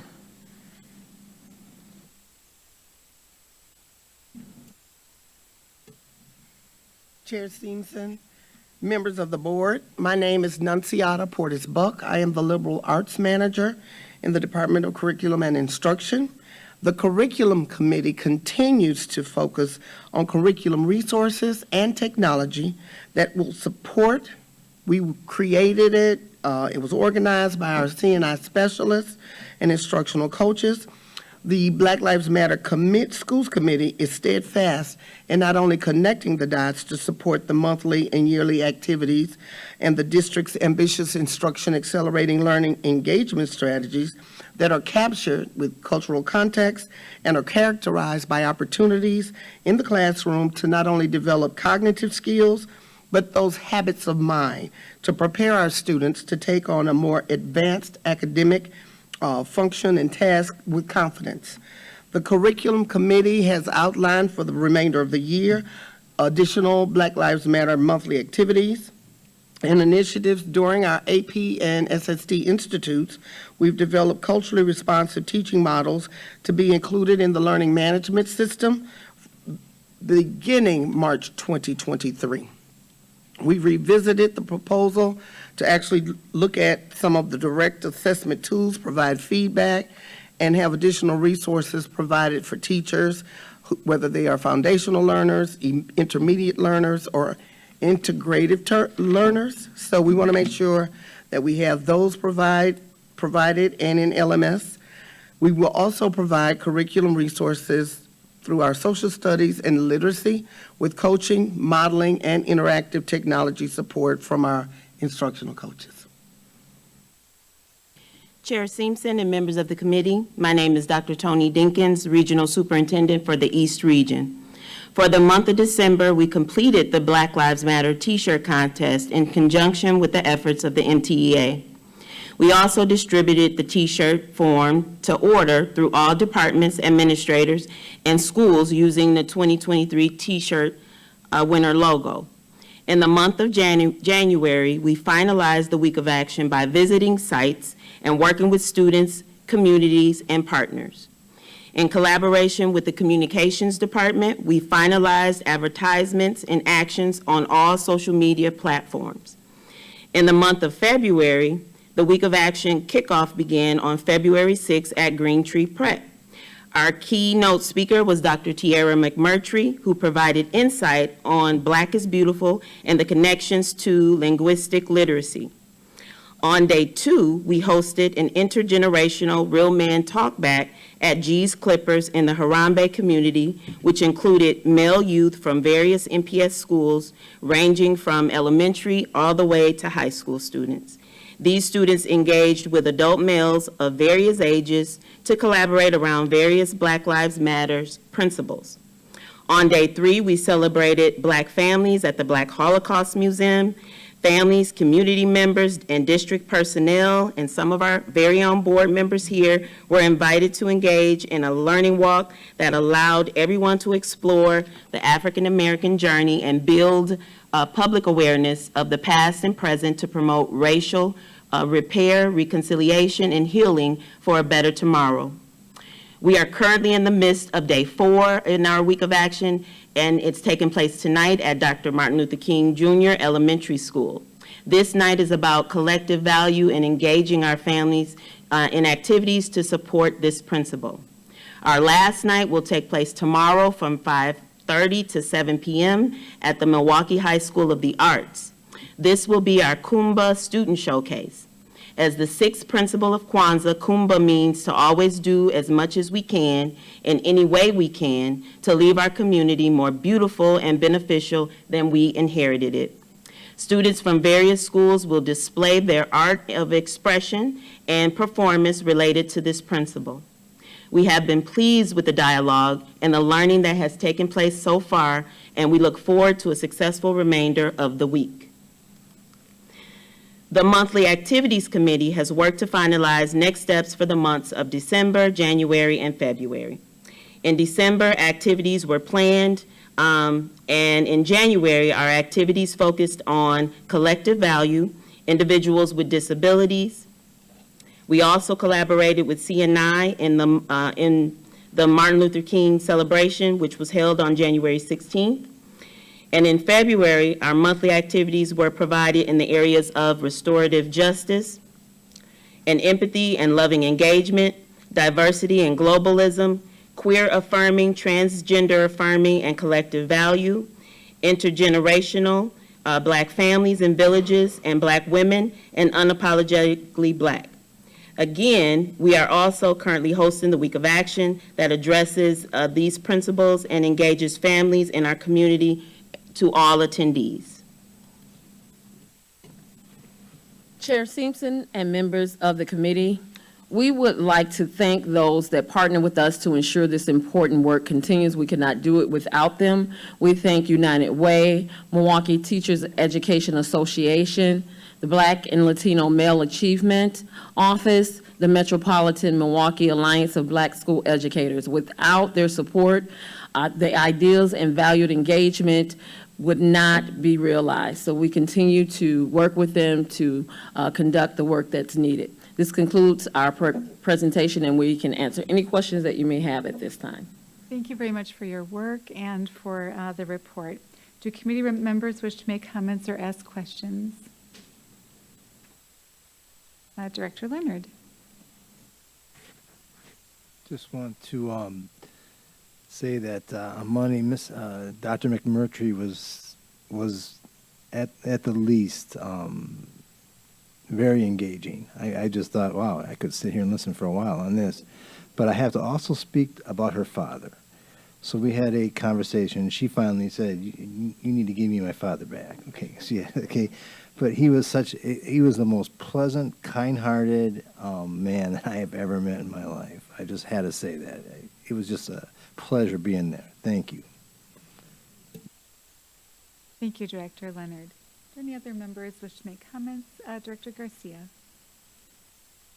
Yes, I just wanted to say thank you to the committee for, their hard work to organize. I know back-to-back events are never easy to coordinate, so thank you for the labor of love that has been put out in favor of our families and that really centers communities. I had the pleasure of being able to join you all last night at the Black Holocaust Museum, and I think that was an amazing opportunity to really connect community folks to a revamped version of a very important anchor in the Milwaukee community. So thank you for including the very different ways that, anchors that are part of what it means to be, Milwaukee, what it means to be Milwaukee Public Schools proud, but most importantly, that align with the mission of the week that we're trying to achieve. So thank you.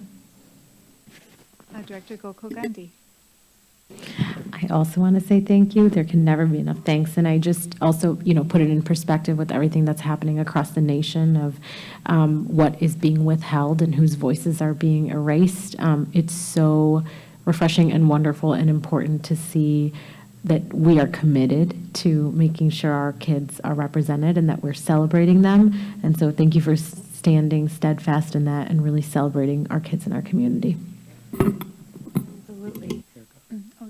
President Peterson. Yeah, just to second that, it makes me MPS proud, makes us all at MPS proud, not only what Director Gokul Gandhi said, the national context that we're living in, but also about the fact that this has become, through the skills of the leadership, institutionalized. And so in the last several years, we've had great presentations. The week has been powerful, and it sounds like it just gets more and more powerful every year. So keep it up. Thank you very much.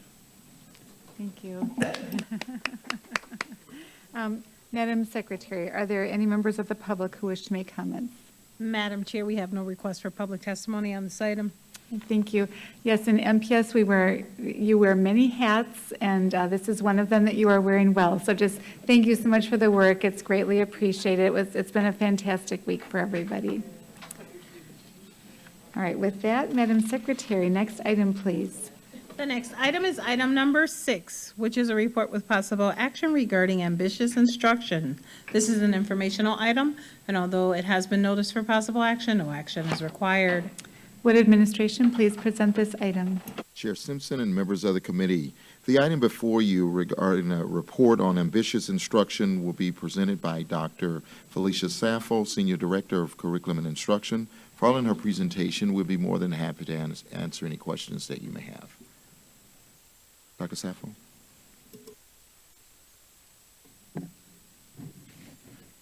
Good evening, Chair Simpson and members of the committee. My name is Felicia Saffold, and I am the Senior Director of Curriculum and Instruction.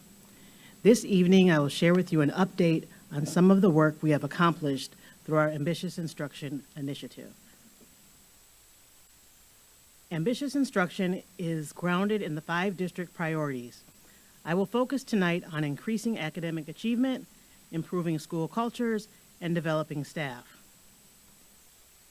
This year, we were intentional about continuing our focus on the 3 levers of ambitious instruction: formative practices, explicit instruction, and engagement.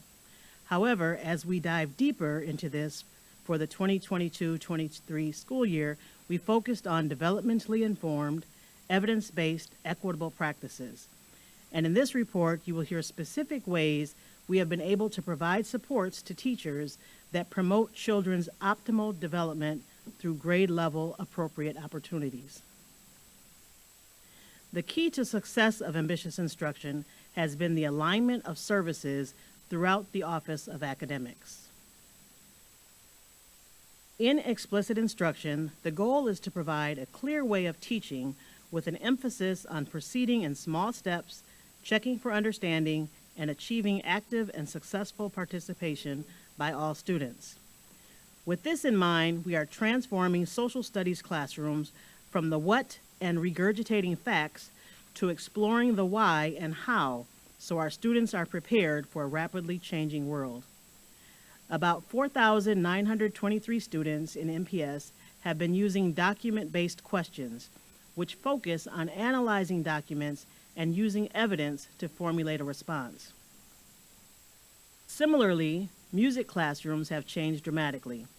13,932 student musicians in grades 3 through 8 have access to the digital audio workstation Soundtrap, an engaging 21st century tool to create music that sounds like the music students listen to today.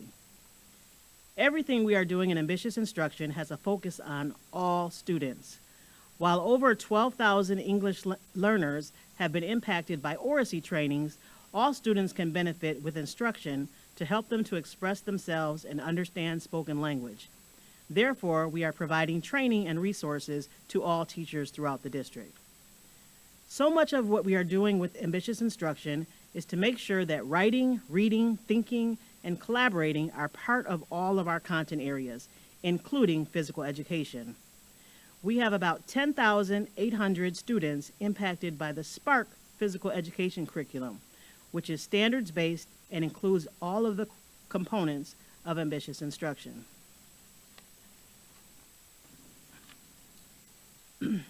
With our science adoption, the science team has been working to elevate inquiry-based learning opportunities in science instruction.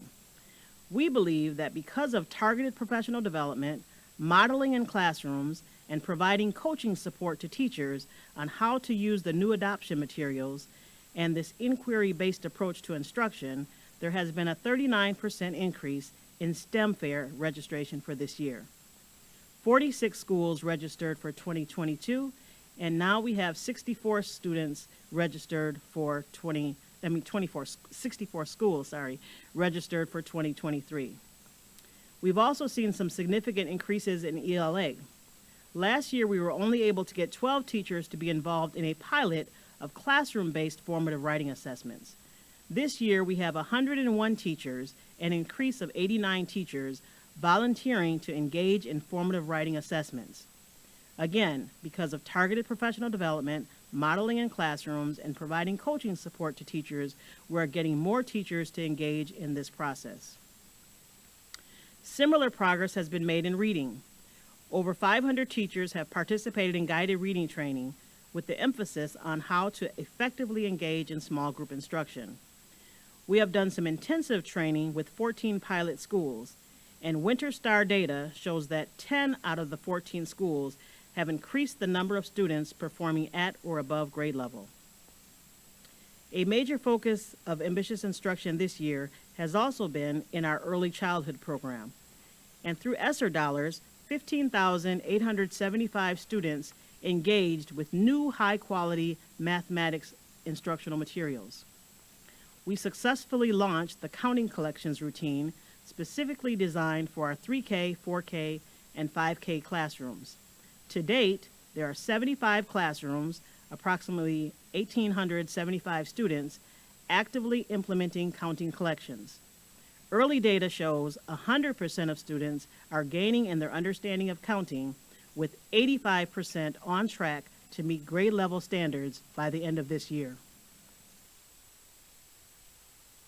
We know that providing fun, engaging activities and welcoming settings for instruction can boost joy in classrooms and learning. I will walk you through these photos that highlight student success when engaging learning opportunities are provided to students inside and outside of the traditional classroom setting. In the top left photo, you'll see our students involved in our early childhood dual enrollment program. This program is funded by Nextdoor. MPS students take courses at MATC their senior year. Students can earn a diploma in early childhood education and become eligible for an associate teacher position at Nextdoor.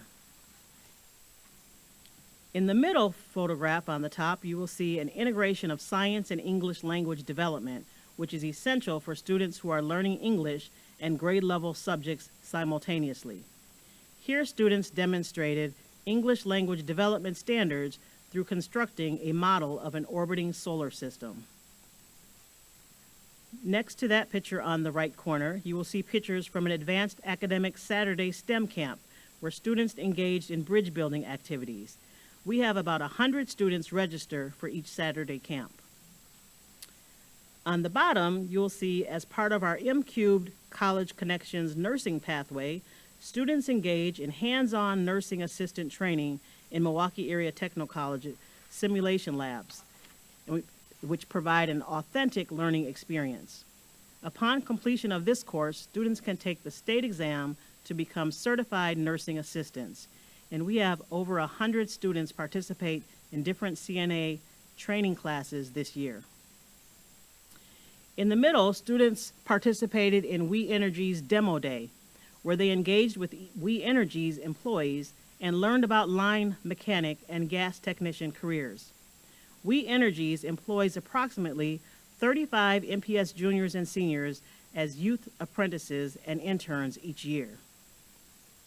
And then on the bottom, this picture shows how art integration teacher leaders support various content areas to enhance teaching and learning.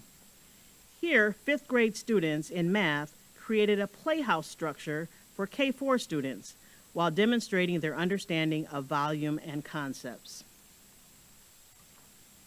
And finally, through ESSER funding, we have been able to purchase new technologies and to provide trainings for teachers to enhance teaching and learning experiences. For the snow globe images that are scrolling on the screen, the writing prompt was, what would happen if you were stuck in a snow globe?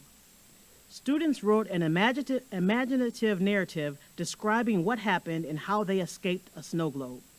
They then created a visual in Adobe Express to go with their writing. Students creatively expressed themselves through digital media while meeting the content area standards. These are ways that we are getting teachers to see how students can have joy and rigorous learning experiences that meet the standards. And for the yearbook pages on the left, 11th grade English teachers used a district-created template in Book Creator to get their students to demonstrate their understanding of the Crucible. In this one, comparisons are made to characters in Hamilton. We typically see elementary teachers using Book Creator to allow their students to create their own storybooks. But we are now getting more high school teachers to imagine the possibilities of using the technology for their students to be creative and demonstrate their understanding.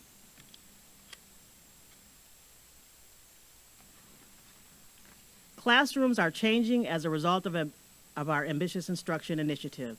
In the very near future, we hope to see evidence in student learning in more of our standardized assessments. It is coming. That concludes my report, and I would be happy to answer any questions. Thank you. Thank you, Dr. Saffold. Do members of the committee wish to make comments or ask questions? Director Gokul Gandhi. I would definitely like to see the school board directors in these snow globes, so if you can arrange that would be great. But in all seriousness, can you talk a little bit about the connection between ambitious instruction and particularly, we just heard about the 53206 initiative and saw some of the data. And, these strategies seem to be really great and working. So I was just hoping you could speak a little bit to how we're tailoring it to maybe different communities of learning that we have within the district. Dr. Saffold. Thank you. Director Gokul Gandhi and members of the committee. And I was glad to hear in that previous presentation that you heard folks talking about like the counting collections. And so one of the things that we're really proud about is that these things that we know work and that have immediate results with student achievement, like math, with early counting, we have coaches that have been training various in different schools so that we can have this across the district. We actually, through ESSER dollars, were able to order tons of counting collection kits for teachers. And again, we want to make sure that they're using it to fidelity. And so with the kit, so we kind of have a deal. They come to the training, they have classroom kits. And so that's what's been working. And we have drop-in sessions for teachers that are interested in it. And word of mouth, it's been, a lot of schools have been wanting to do it because they see the impact and the excitement in kids' classrooms by doing that. So that's what we're trying to make sure that we started with a small pilot, but it's spreading throughout the district.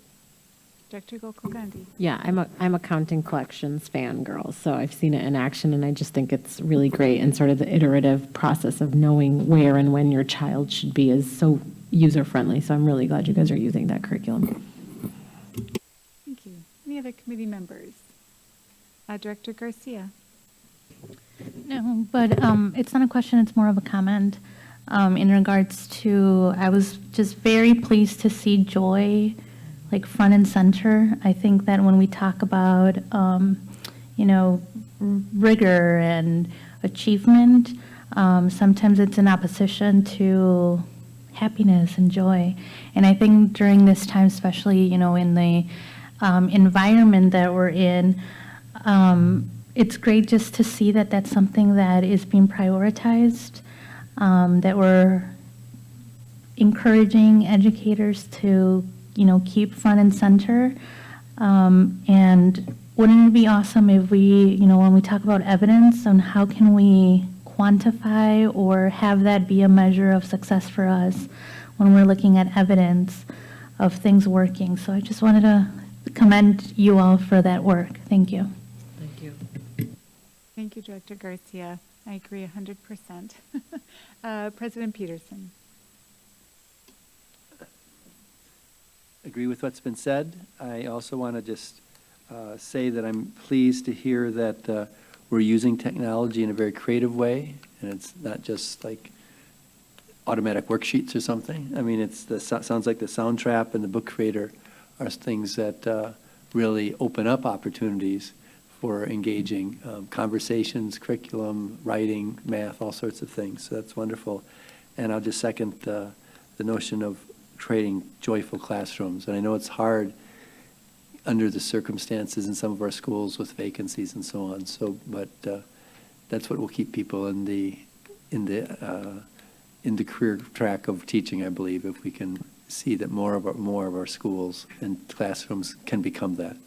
So thank you. Thank you.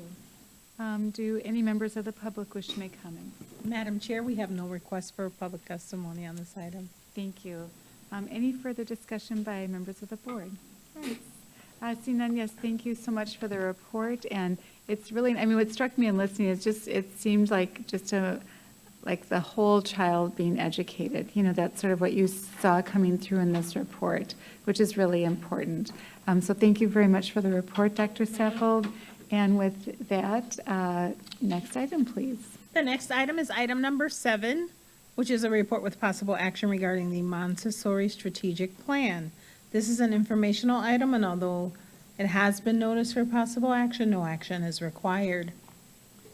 Would the administration please present this item?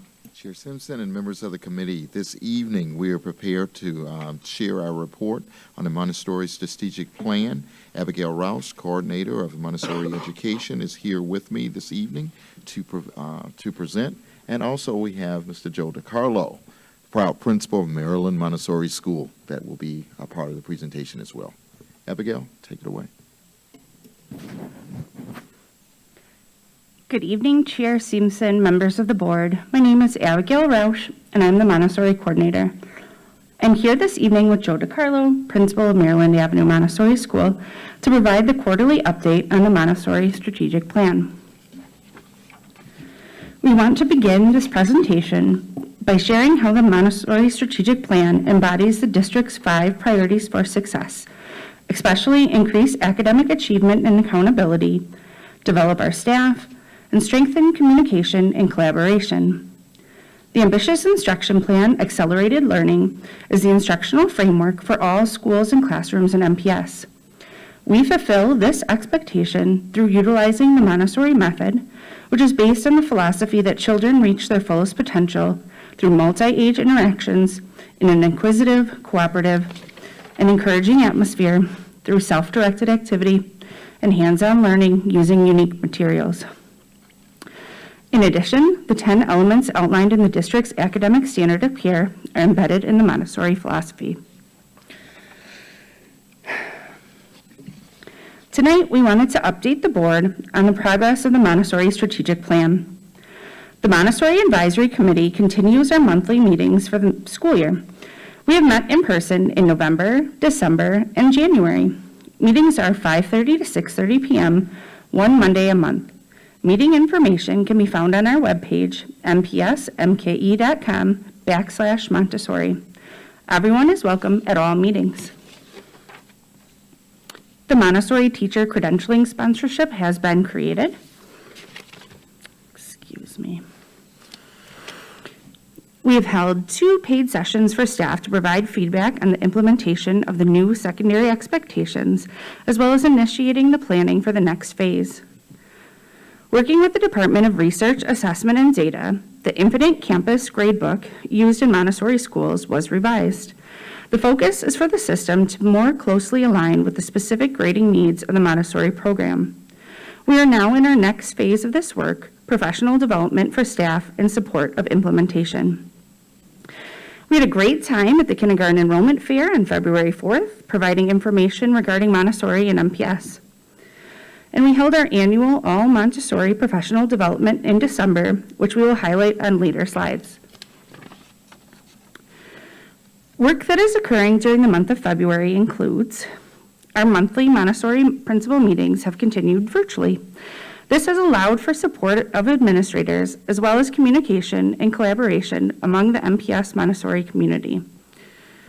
The Montessori Strategic Plan outlines that the MPS textbook adoption monies are to be used to replenish the corresponding subject area Montessori materials.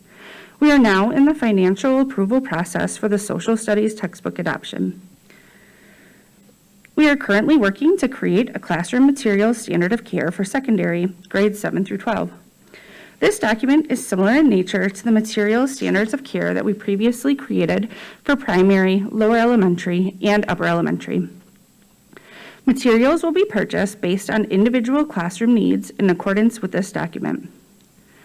In collaboration with Human Resources, we are working to establish staffing needs for the 2023-2024 school year. The Association Montessori International Conference is being held February 15th through the 20th. Attendance will allow for continued work on equity in the Montessori classroom, as well as a chance to connect with teacher credentialing programs and potential teacher candidates. We are holding the MPS Montessori Summit on February 11th, which we will highlight on an upcoming slide. And finally, we are capturing new marketing photographs at each of our schools to update our communications materials.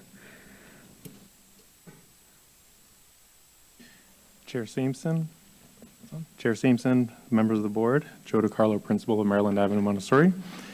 On December 22nd, we held our annual All Montessori Professional Development Session. We hosted world-renowned anti-racist facilitator Britt Hawthorne for a presentation entitled Cultivating Anti-Racist Instruction in the Montessori Environment.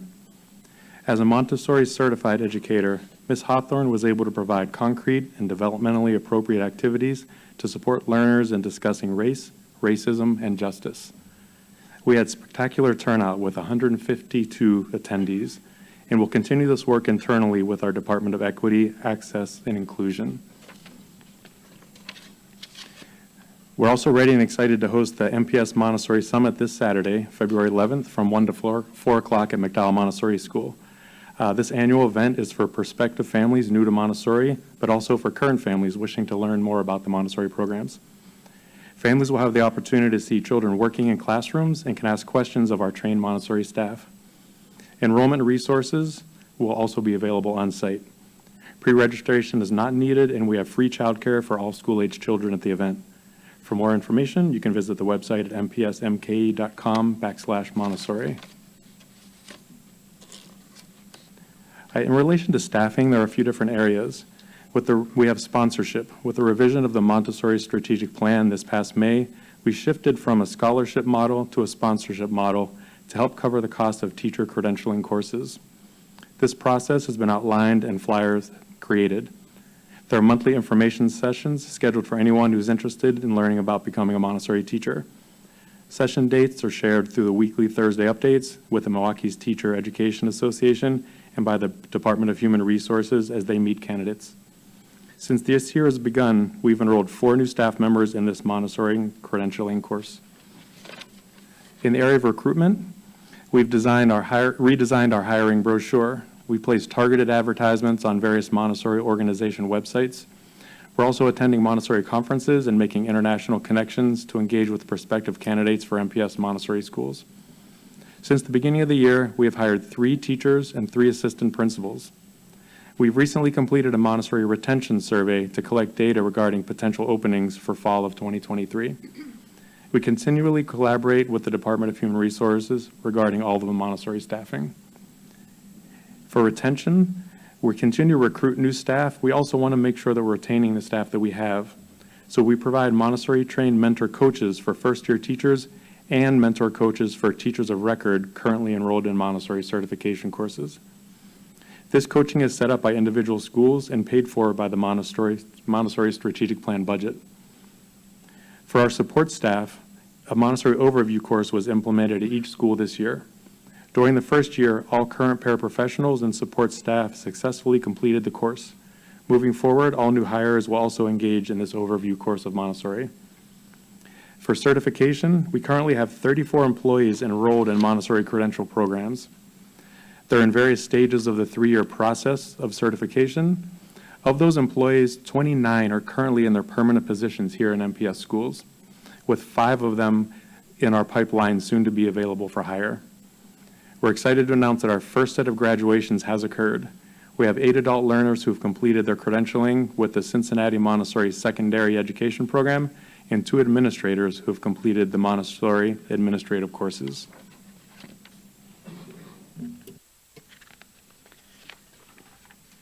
Chair Simpson, members of the board, Abigail Rausch, Montessori Coordinator. The Montessori Advisory Committee has a Montessori strategic plan timeline for the 2022-23 school year. The Montessori Advisory Committee will continue to meet on March 13th, April 17th, and May 8th from 5:30 to 6:30 p.m. More information can be found on our web pages, mpsmke.com/Montessori. We will be hosting those sponsorship information meetings prior to the MAC meetings beginning at 4:30 on the same days. The American Montessori Society Annual Conference is being held March 16th through the 19th. Conference attendance is for the purpose of Montessori teacher recruitment. The social studies textbook adoption purchases will continue through the approval process, and we will continue to develop the minimum standard of care for our secondary Montessori materials. And finally, we will continue to collaborate with the Department of Extended Learning Opportunities to finalize the curriculum for Montessori-specific summer school. At this time, we would be happy to answer any questions you may have. Thank you, Ms. Rausch and Mr. DiCarlo for that report.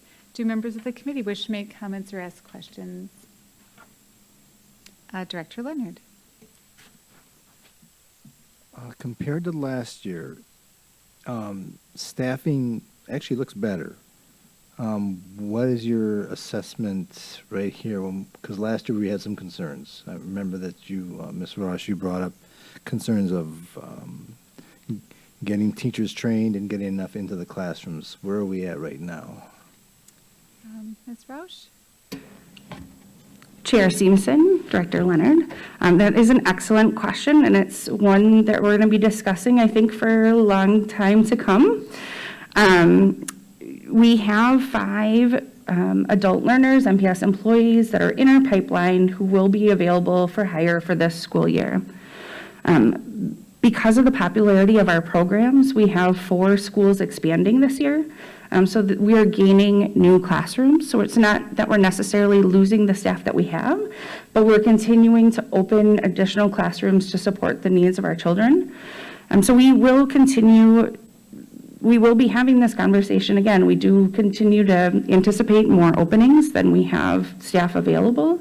And we're going to continue to, actively recruit and vigorously work on, finding people who would like to be Montessori teachers. Follow-up, Director Leonard? Yeah, just a little bit more detail. So, if I understand it correctly, it takes 3 years to be fully credentialed to be a Montessori teacher, correct? Ms. Rausch? Yes, that's correct. Okay. And then the last thing is on the hiring foreign teachers, is there any potential there? Ms. Rausch? Chair Simpson, Director Leonard, that is an excellent question. So as you know, we have a dual language Montessori school, and we are anticipating 2 classrooms. We're anticipating expanding in that building. So we are actively looking to recruit. We have very, very recently, within the last week, made connections with a teacher training center in Mexico that is willing to discuss with us the possibility of doing a teacher exchange with some of their staff. There's a particular visa, a particular process, a J1 visa, where the teachers would come and stay with us for up to 3 to 5 years with the intention, knowing that they would then be taking their newfound teaching skills back to Mexico. That is a very, very new thing that we're actively working to develop, but continuing to find Montessori certified teachers and then Montessori certified teachers that are also fluent in Spanish continues to be an issue. Very good, thank you. Director Garcia.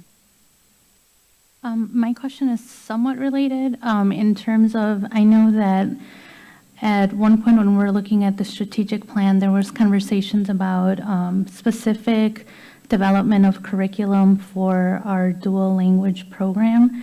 I don't see an update on this, but I'm wondering if you can provide some insight as to the work that has been able to move along. Ms. Roush? Yes, thank you, Chair Simpson, Director Garcia. I would love to update you on that process. We actually just met with the school yesterday on our team. So we have been working very diligently with the Department of Bilingual Instruction, as well as the Montessorians, myself, and then the school staff, to make this blend, this marriage of curriculum work. So with our primary staff, that's our K3, K4, K5 staff, we get together every other week for about, it ends up being about 2 hours and 10 minutes to specifically develop curriculum. So we have been working on this project,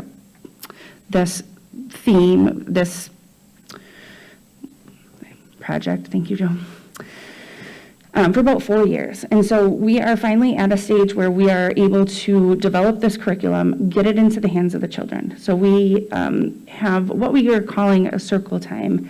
So we're leveraging time that's already within that Montessori framework within our Montessori classroom, but then we're adding in those very specific things that we need for our dual language side of the house.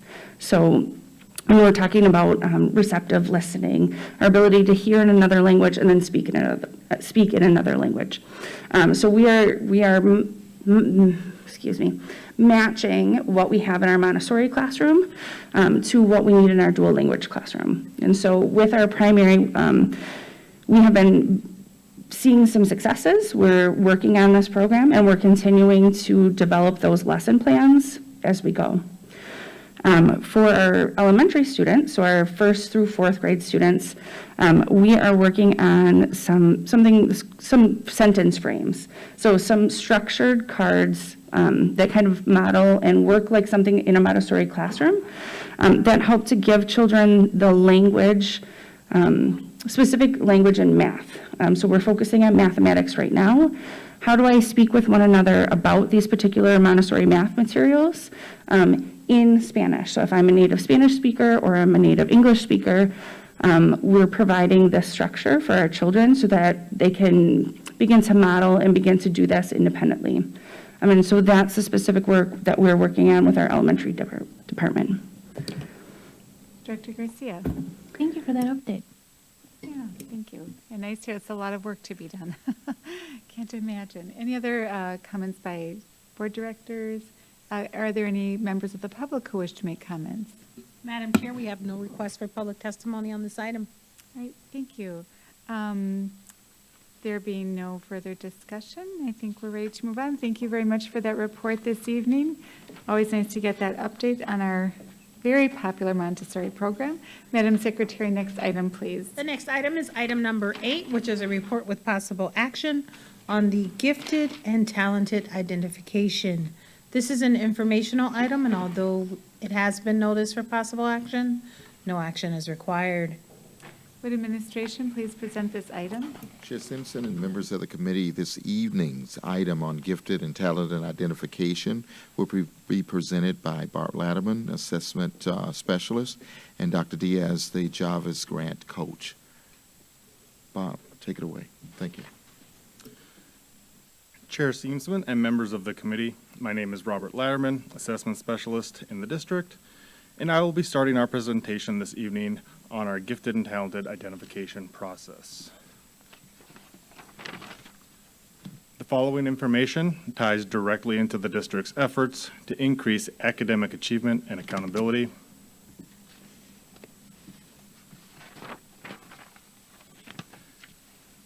The Cognitive Abilities Test, otherwise referred to as COGAT, is a normed referenced assessment used to measure a student's learning, reasoning abilities, and problem-solving skills. It tells us about a student's cognitive ability and how they learn, which goes beyond the academics taught in the classroom. The COGAT is used as part of the district's process to identify potentially gifted students. Every year, all second grade students complete the COGAT screener during the month of November. This is a brief assessment of their learning abilities, and the data displayed here shows the distribution of student scores on the COGAT screener over the past several years, compared to the normal distribution of scores on for second grade students across the country. From this assessment, the highest performing students are then identified to move forward and complete an additional test called the COGAT Post Screener, which is a more in-depth assessment of their cognitive learning abilities.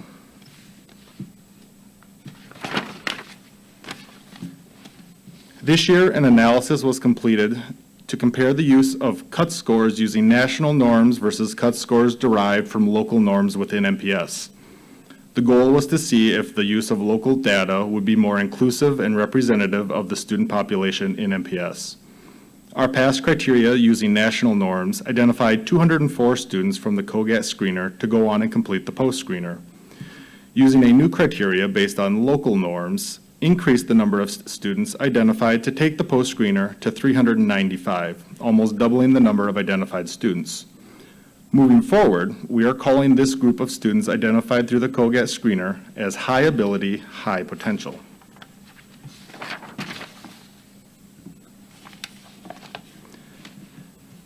By using national norms, we ultimately end up comparing our students in MPS to national representation of students whose demographic makeup doesn't match that of our students in Milwaukee. The use of local norms allows us to compare the performance of our students against that of our own students in MPS, rather than a national sampling of students. This change is intended to help us address the underrepresentation of students of color, linguistically diverse, and economically disadvantaged students in our gifted and talented programs. The decision to make this change towards the use of local norms follows trends and best practices across the country, and as a result of several years of work with experts in the field of gifted education, as well as consultation between our own Department of Research, Assessment, and Data and the Office of Advanced Academic Programs.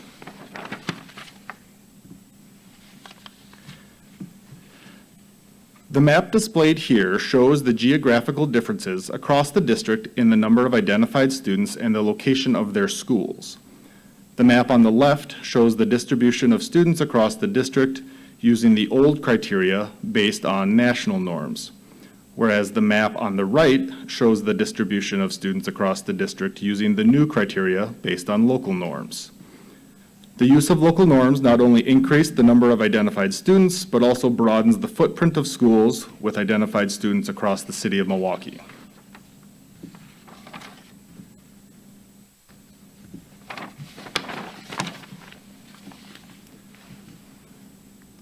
The next step in the analysis of our data was to compare potential changes in the demographic makeup of the identified students when using the new local norm criteria. The pie chart on the left shows the racial breakdown of students using the national norms criteria, while the chart on the right shows the same breakdown by race using local norms. As we can see, the use of the local norms proportionally increased the number of identified Hispanic and Black students relative to the whole, which moves us a step closer to the true representation of the students in MPS. Furthermore, while some racial groups decreased in percentage when looking at local norms, this actually does not represent a decrease in the number of identified students in those groups. Those groups also saw an increase in the actual number of students identified.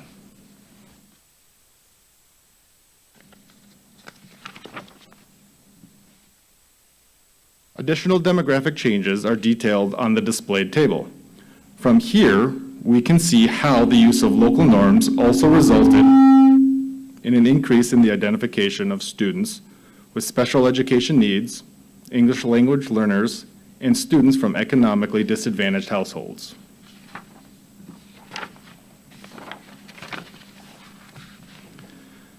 The next step in our screening process involves the further testing of identified students using the COGAT Post Screener. Again, the Post Screener is the more in-depth portion of the test and is used to officially identify students as gifted and talented. This graph shows the distribution of Stay9 scores tested students received on the Post Screener the past several years. In the past, students falling at the 9th Stay9 were considered gifted and talented. However, this year, that criteria was also reevaluated to include students at the 8th Stay9.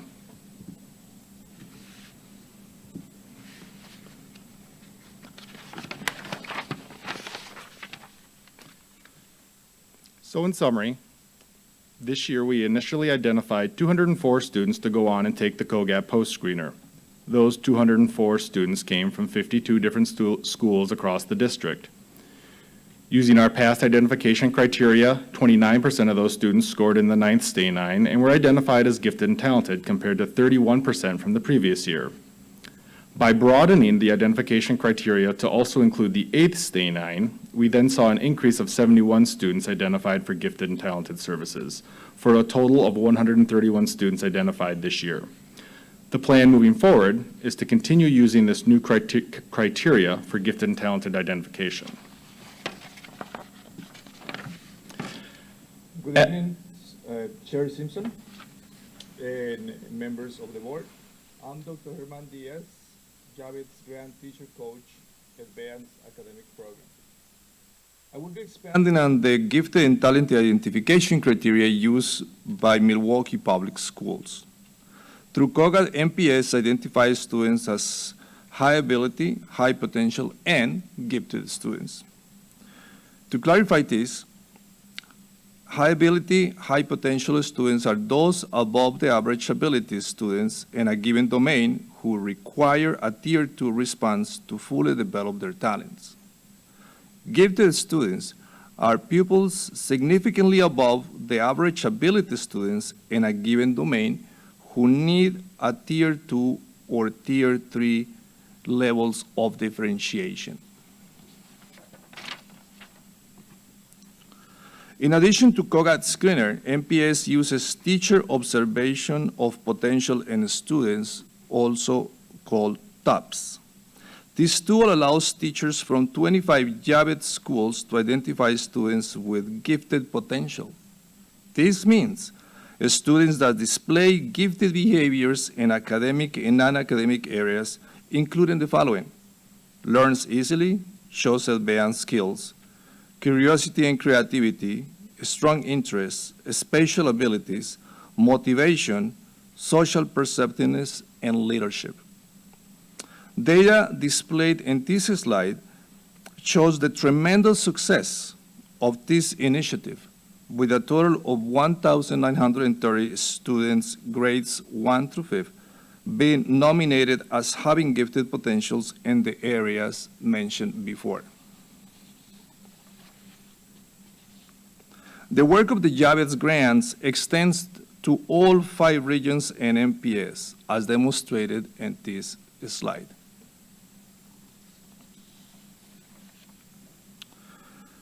The purpose of identification is to provide services to students to develop their full potential. Therefore, MPS currently offers the following services: grade or subject acceleration, flexible grouping, access to STEM or STEAM camps, summer enrichment camps, advanced courses offered during summer academy for grades 1 through 5, parent engagement activities such as informational meetings, gifted and talented one-on-one session for parents, family STEM nights, and parent support. It is the intention of MPS to continue these services using funds from the referendum. Thank you. Now, we will proceed to answer any questions that you may have.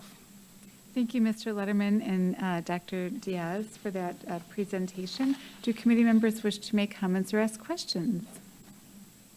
Yes, Director Gokul-Gandhi.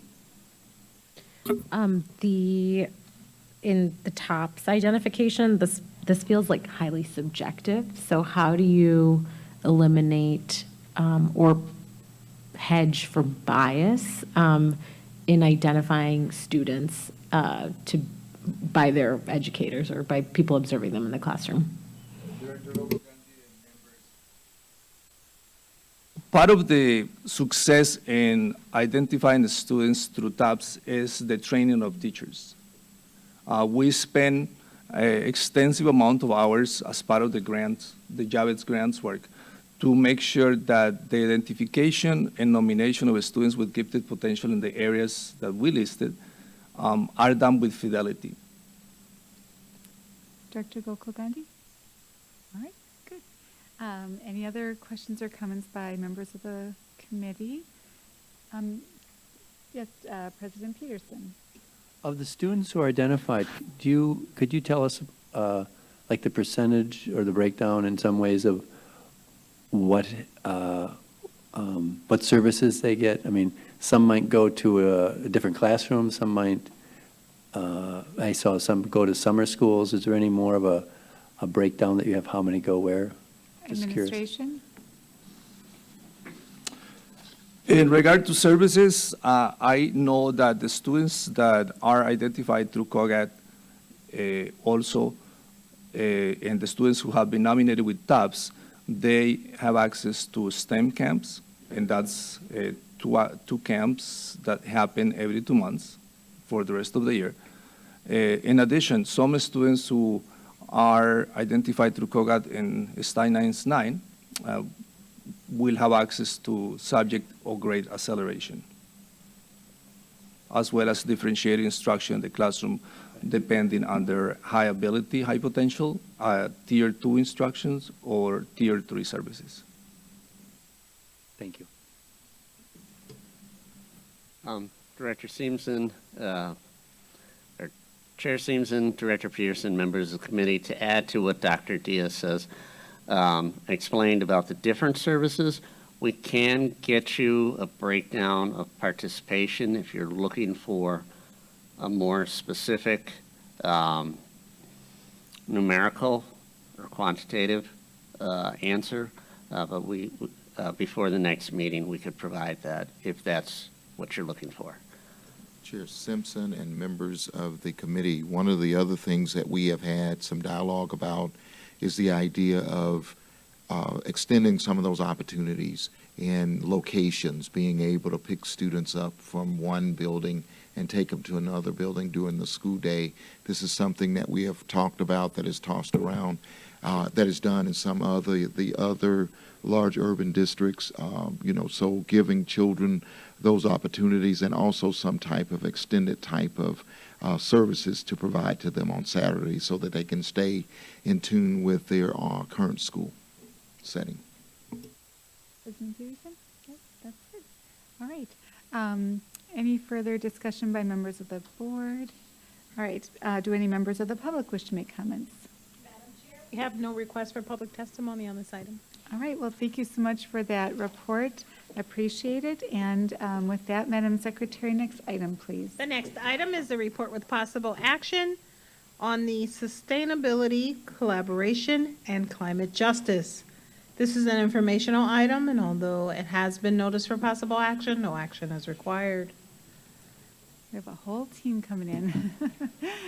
Would administration please present this item? Yes, Chair Simpson and members of the committee, this evening we are here to share an update on our sustainability, collaboration, and climate justice.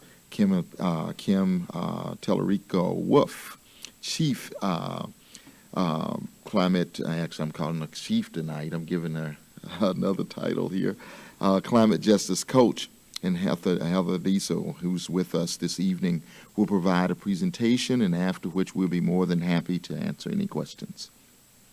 Kimberly. Thank you, Superintendent Posley. Good evening, Chair Seamson and members of the committee.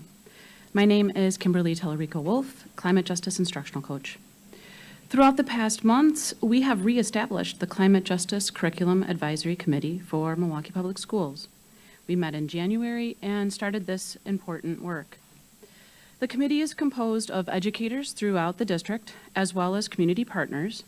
The mission of this committee is to provide leadership and advocacy for climate justice education across all grade levels and content areas in Milwaukee Public Schools. We are currently working towards creating an online resource hub that will be used for the holding place for all resources for our students and staff. Along with curriculum efforts, we worked alongside of the district sustainability team and our nonprofit community partner, Reflow, to host delegates from Seattle, Washington. We were part of Cities Connecting Children to Nature Network, and we worked in collaboration to discuss best practices for sustainability efforts. We are currently working on grant projects to install pollinator gardens in 3 school sites in the district. We are working in partnership with the Medical College of Wisconsin to develop and administer surveys to students in our green and healthy schools. The purpose of these surveys is to collect data on the effects of using the green spaces, showing the importance of getting students outside while helping them understand the world around them. Grant proposals are also being submitted for work with district-wide efforts to improve recycling and recycling education efforts. At this time, I'll turn it over to Heather Dietzel for the district sustainability team update.